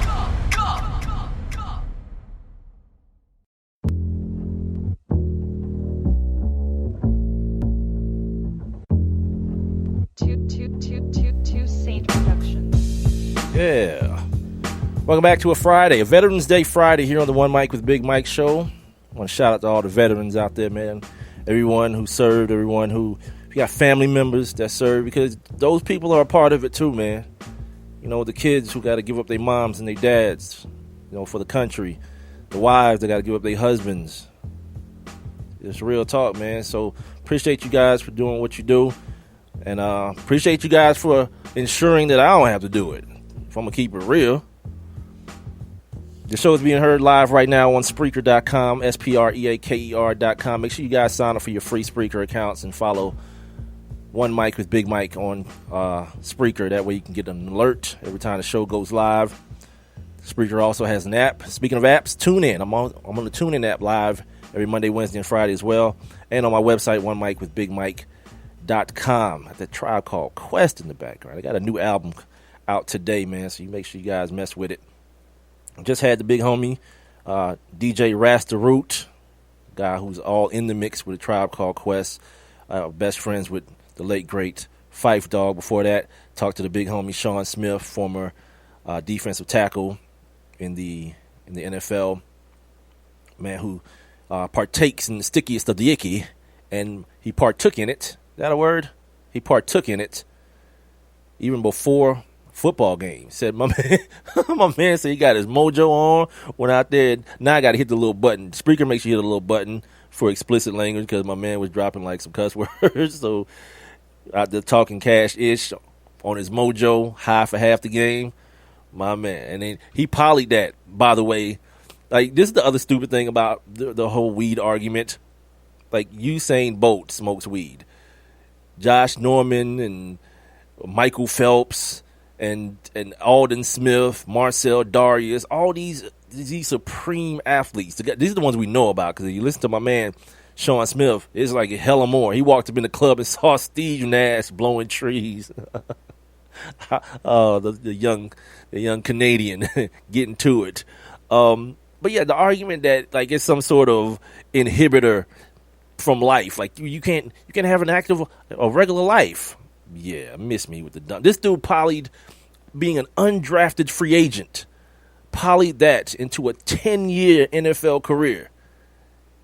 Please, I'm good. I'm about to get me some, dude. I'm about to find me a plug and get me some of that damn sativa or something. Hell, you say. Maybe that'll help me with my creativity and these questions of the day. Which, by the way, the question of the day is, what level of pettiness would you accept from Seven Streeter? It's brought to us by sportsnewsandbrews.com, my homie Rob Calloway's website. Just had a great conversation with him before the show. That's probably why I ain't prepped the way I should have prepped today. I was talking to the homeboy. But yeah, the question is, what level of pettiness? You know, they kept her from performing the national anthem a couple of weeks ago, and now they saying she can come back in December and do it. But like me being me, I'm not that dude that's just gonna show back up in regular clothes or even show back up with that same We Matter jersey on. It's got to be like way hella worse. You know what I mean? So that should have been how the question was worded a little bit, but sometimes I can't avoid my own stupidity. So, you know, whatever. I'm doing it now. You can answer the question of the day by texting me at 404-902-8104. You can also get inside the live interactive chat room. Some of these damn idiots answered earlier. I think I Am No Dose was like, show up, just 2 middle finger with a shirt that says F Trump and a smiley face emoji or something crazy. Yesterday, Renee was like, she just walk out there and like sing the first word and drop the mic and leave on some straight petty, I'm gonna piss everybody off type stuff. Yeah, stuff I believe she should do something like something just like real, like reenact that scene from Martin where they was all sitting around the table wearing all black with a fake Rottweiler. Like do something like mad ignorant like that. Just piss white people off. Speaking of pissing white people off, my man Rob Calloway said he might have something for y'all coming up shortly. He's he says it might be a transformation to the HBCU report, his show on Saturday mornings at 8. It might be a little bit of transformation. It might be some stuff he's gonna do it that's gonna make it hard to smile, like Tupac said. Yeah. Speaking of pissing white people off. Anyway, we started the show talking about your homie, everybody's favorite orange president, Donald Trump. And hopefully you guys have kind of calmed yourselves a little bit and just, pull the whole wait and see thing, man. Let it play out. Like, I don't think he's going to be a good president. I'm damn near sure he's not. But just let's wait and see how damn horrible he's going to be. Before we get into all that stuff and these college football games and whatever else, let's go ahead and take a look back. Now, let's take a look back. On this day. So damn hungry, man. On this day in 1946, the New York Knickerbockers, who eventually became the Knicks, played their first game at the Garden. New York lost that game 78-68 to Chicago. On this day in 1981, Fernando Valenzuela of the Dodgers became the first pitcher to win not only the Rookie of the Damn Year, he won the Cy Young Award as well. On this day in 1990, the late and great DT, Derek Thomas of the Kansas City Chiefs, he set an NFL record when he had 7 sacks in a game against the Seahawks. That was, who was the quarterback? Dave Craig, I think, was the quarterback of that Seahawks team. And he could have gotten, I think they lost that game too, because Derek Thomas missed the 8th sack at the end of the game, and they ended up losing the game on that pass play. On this day in 1997, Roger Clemens of the Toronto Blue Jays at the time became the 3rd Major League player to win the Cy Young Award 4 times. Steroids. Ugh. On this day in 2002, Barry Lamar Bonds became the first Major League Baseball player to win the league's most valuable player 5 times. Steroids. Something stuck in my throat. Anyway, that is your final On This Day of the week. Your Veterans Day edition of On This Day. All right, getting back to the late show at hand. Did y'all see like Steve Kerr losing it and Stan Van Gundy and and Greg Popovich. These white cats, some of these white cats is mad surprised, man, that America is this racist. They like, I can't believe it. Stan Van Gundy was like, I can't believe, because Hillary lost Michigan. Like, I can't believe when I walk up into the stadium, like half of these people feel aligned with this guy. Yeah, guess who can believe it? This guy. You coach basketball in a state where the government said it's okay to poison kids with water. How you surprised? Feel me? How? Cuz? Hell out of here, dude. The Hawks, man. The Hawks gave the Cavs their first loss of the season the other day. I think they got a couple days off because they take on the 76ers tomorrow. They got some renovations going on to Phillips Arena. Try to make that thing a little bit more, spruce it up a little bit. They got a D-League situation. Brand new practice squad going on down in College Park. Or College Park if you're not from here. They got a new D-League team that the team is buying, which is awesome because Carmelo Anthony about a month ago, like right at the beginning of the season, Carmelo Anthony was talking about how as part of the new CBA negotiations, that needs to be a thing where a developmental league team is associated with every NBA team. That way, it's not when you get sent to the D-League, it's not seen as a punishment. It's actually seen as the team trying to develop these dudes. I think that's awesome what the Hawks doing. This new ownership group, so far, man. Yo, kudos, man. The team is doing well. What are they? Something in 2 or 3 or something like that. How about the Charlotte Hornets?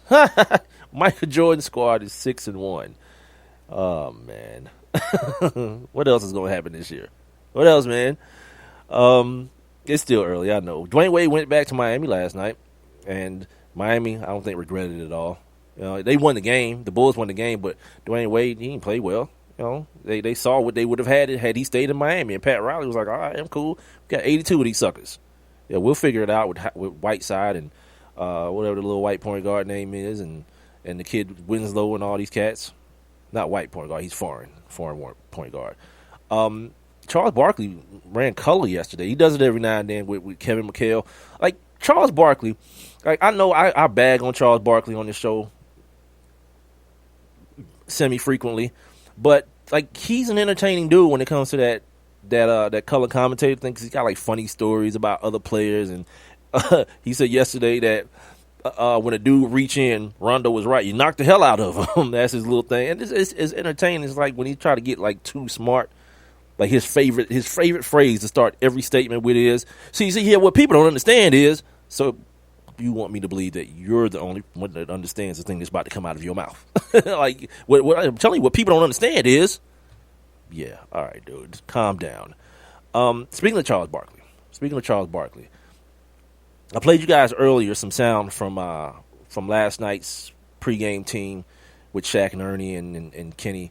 And Kenny and Charles, Shaq had something to say too, but I ain't have time to record it. And so I'm going to let you guys hear. And if you're listening, you want to react to it, 44902-8104, or if you're in the chat room, I want to get a sense of what you guys feel about this. Or even if you're my guys that are checking me out on the Facebook situation, my guys and girls checking me out on Facebook, you guys want to react, please, do so below the video, the Facebook video here on Facebook Live, One Mic with Big Mike. Here is let me play the Kenny sound first. It's about a minute long. I think the one thing is that you just can't be naive to think that anybody who voted for him is a racist or narcissist or anything other, or any kind of ism. But you still have to acknowledge that he made so many of those misogynistic, racist remarks. And that's what I think disheartening to the people who did not vote for him, like myself, is this disheartening because it feels like he enabled the workers of iniquity. And I felt that the moral line for me, it wasn't about a Republican vote or a Democratic vote for me, Ernie. Obviously, it was about he had crossed a moral line ethically that regardless of the policies that I wanted to be in place, I couldn't be locked armed with. I've been an NBA player and a black man for a long time, and I know how to take a loss.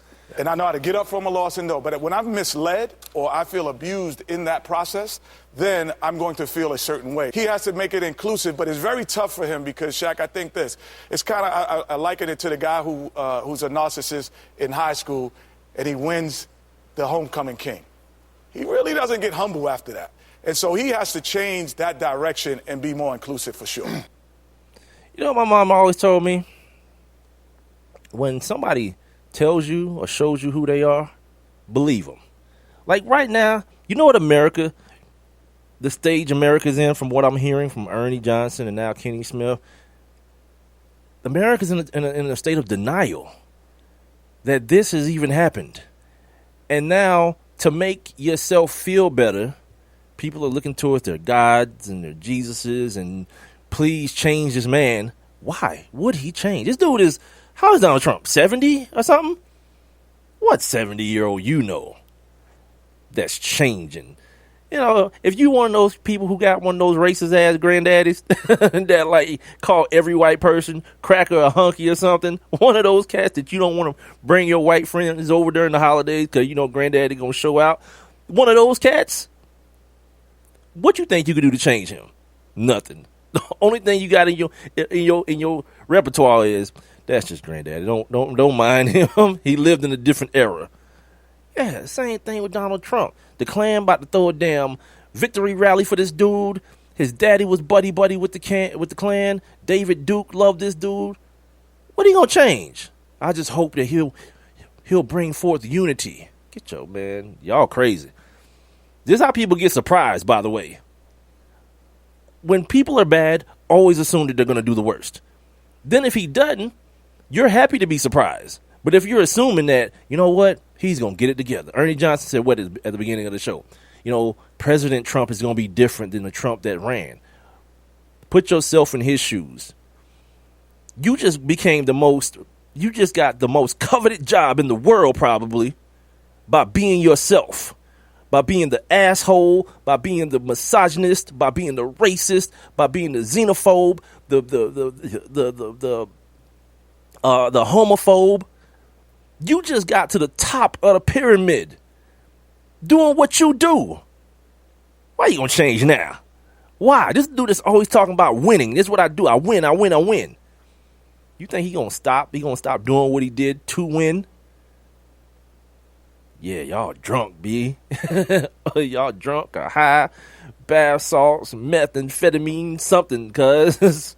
And then finally, here's Charles Barkley's take on the situation.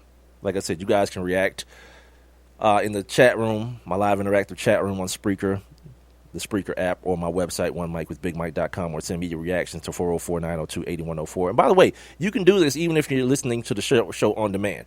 If you're not listening live, you can still react. Like Big L sent me messages, and I think I've responded to him. I don't know if Spreaker lets me do that, but I tried to. He sends me messages after the show is done if you listen to the show after the live version. So you guys can always text or comment on the show, and I'll get them. You can always do it on the Facebook situation as well. So here's Charles Barkley. I was in shock. I'm not going to lie. I was totally surprised. That being said, we got to move on. But like I say, it's over now. He's going to be the president of the United States. We have to respect the office, and we have to give him a chance. Everything he said in the past, that's water under the bridge. And we have to give him a chance, and we have to support him because he's the president of the United States of America. When people say stuff like that, I can't call it anything but stupid. One time, me and Renee got into a back and forth about that one time. Her position was that you respect people no matter if they respect you or not. Nope. Not me. I love the people who love me. I respect the people who respect me. I don't play that game. It's water. Like everything that he said or done is water under the bridge. Nah. How is it that easy to forgive just because a dude now holds a position? I remember my man was about to whoop his boss ass one time at this radio station because this dude told him that I can talk to you any way I want to. I've earned the right to talk to you any way I want to. That's that same mentality that you got, that some white dude gave you a title of program director on your name. So now you get to be disrespectful? All good, cuz. All good. Nah, I ain't gotta respect nobody. I ain't gotta respect no office or no damn president of nothing. I don't know how y'all feel about that.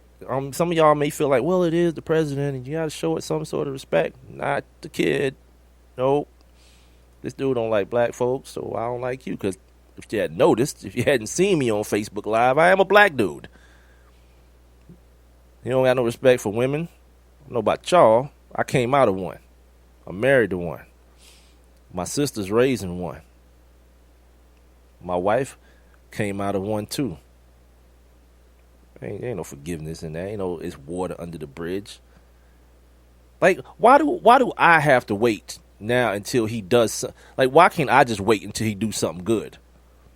You know what I mean? We got to give him a chance. No, cuz it's on you to prove yourself. You prove that you not really that dude. I ain't giving your ass no damn benefit of no doubt. Kiss my black ass. The whole two, cuz. Yeah, they didn't.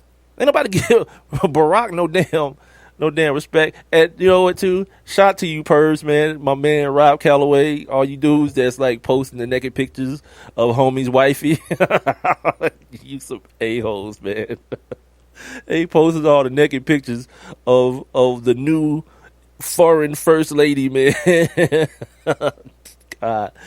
Oh, man. This is like a comedy, man. It's like one of those, what's the kid's name? It's like one of those Seth Rogen comedies. You remember they went and killed Kim Jong-il or whatever the kid's name from North Korea? This is like one of those movies.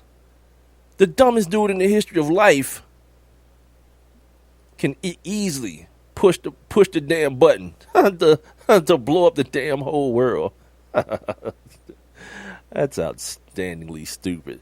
Anyway, man, this weekend, like I said, we got some college basketball kicking off right now. Right now, I'm looking at Arizona and Michigan State on ESPN. They playing on one of those big-ass aircraft carriers, man, for Veterans Day. So, shout out to those kids. Like I said, my man Deshaun Tate is big into the college basketball. Another friend of the show, Vashti Hurt, CarolinaBlitz.com. She and he are my two college basketball go-tos, but it's way too early for me to care. Keep it real with you guys. This is way too early.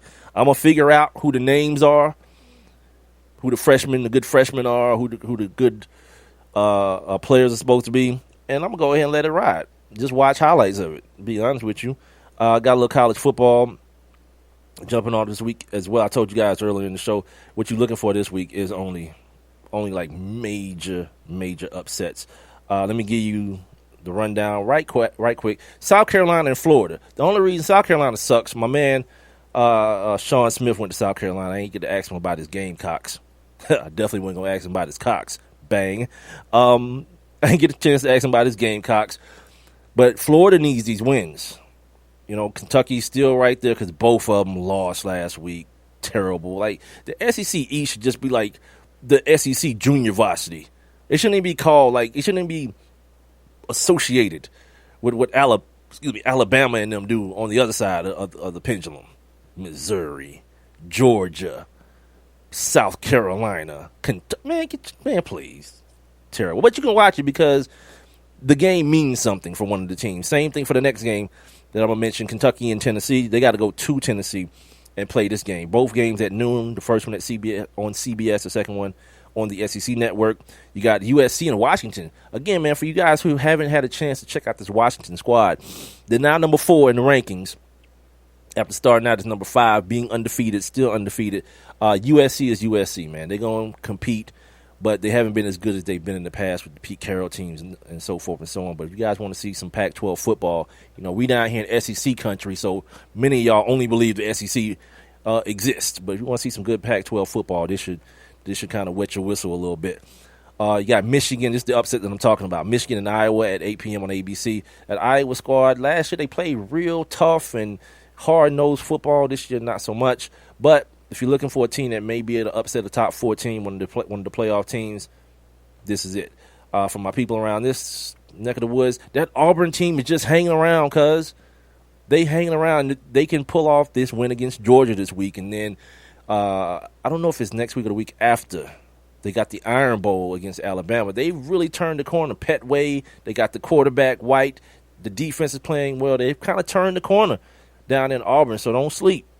They probably going to mash it in against Georgia. They got to go between the hedges this weekend, but they probably going to mash it in against them cats. And then you got LSU and Arkansas, 2 top 25 matchups, LSU being 25, and, of course, Arkansas being the last team in the top 25 at 25. Now, as far as the NFL goes, I'm going to give you these real quick. Last night, yeah, the Cleveland-Baltimore situation. Thursday night football, it's time to get rid of it. It's just it's bad football, bad teams playing. Just get rid of it. The 1 o'clock slate goes like this: Kansas City at Carolina, Houston at Jacksonville, Denver at New Orleans. That should be a good one. New Orleans, for my Atlanta Falcons fans here in the A, they just hanging out. You know what I mean? Hanging around, winning a couple games here and there, waiting for the Falcons to lose a few. They got that Denver team that's struggling. Trevor Simeon's coming back down to earth. You know, John Elway's like, damn it, Brock. Brock's like, damn it, Brock. Brock Osweiler, I mean. He probably shouldn't have left. He probably should have stayed there in a position where he knew the system and all this kind of stuff. But that is what it is. You got that badass Rams team against that badass Jets team. Atlanta going to Philly. They're on the road at Philly. That Philly team is a very sneaky one. They score in a lot of different ways, defensively, special teams. They got the young quarterback. The Falcons still ain't known for that pass rush. They got a few more sacks than they had last year, but not a lot. Green Bay going out and take on DeMarco Murray and the Tennessee Titans. Minnesota trying to get off the snide. Sam Bradford has turned back into a damn pumpkin. They got to play that Washington Redskins team coming off a bye. Then the 4 o'clock slate goes Miami at San Diego, San Francisco at Arizona, Dallas and Pittsburgh. It's time for Ben Roethlisberger, 2 weeks off that knee injury, to show improve. They're on a little bit of a 3-game slide. It's been a while since they lost 4 in a row, and that Dallas team, as we know, trending upward with Dak Prescott. No Tony Romo again. He won't be active this week, so Tony Romo watch will continue for those of you who are doing that thing. And I mentioned Randy Gregory facing another year suspension for smoking the wacky tobacco. Then Sunday night, you got Seattle and New England. Then Monday, you got Odell Beckham and the wide receiver matchup of Odell Beckham Jr. and Adriel Jeremiah Green. I'm kind of doing this thing here because in fast forward because I'm about to get up out of here. Oh, I already said that. So this weekend, I mentioned college basketball starting. Did y'all see the story yesterday about the kid from Florida Florida International University, that's just tight end, whose career ended, man, in a domestic violence situation? And if you hadn't heard about it, you probably hadn't, because there ain't a lot of outrage going on about it. And this is one of those things where, like, people can't afford to play like the whole double standard thing in this situation. This broad got into an argument with her boyfriend, this kid being her boyfriend, because he wasn't giving her enough attention. She's pregnant.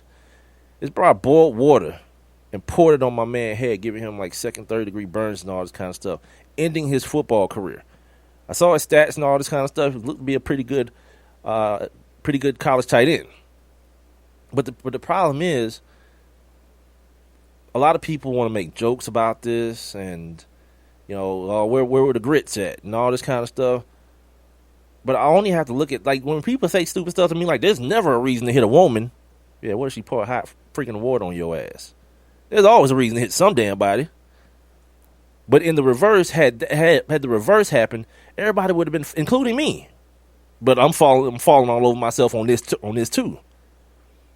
I'm showing it the same amount of attention that I would have, and maybe even more, because a double standard can't exist in this.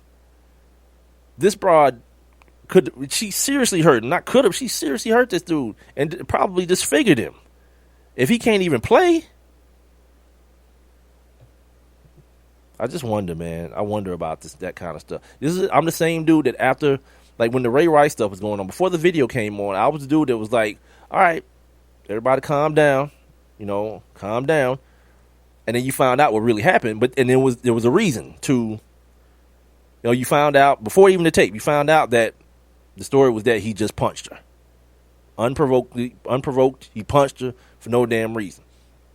But then a couple weeks later, if you guys remember, there was that situation with Jay-Z and his sister-in-law Solange in the elevator, and for whatever reason, that was funny to everybody too.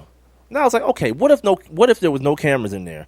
What if that big ass security dude wasn't in there, and Jay-Z just got fed up at this broad kicking him and clocked her ass? He would have been the devil in this situation. Look, man, keep your damn hands off people. It's everybody. Didn't we all learn that in kindergarten? Keep your damn hands off people.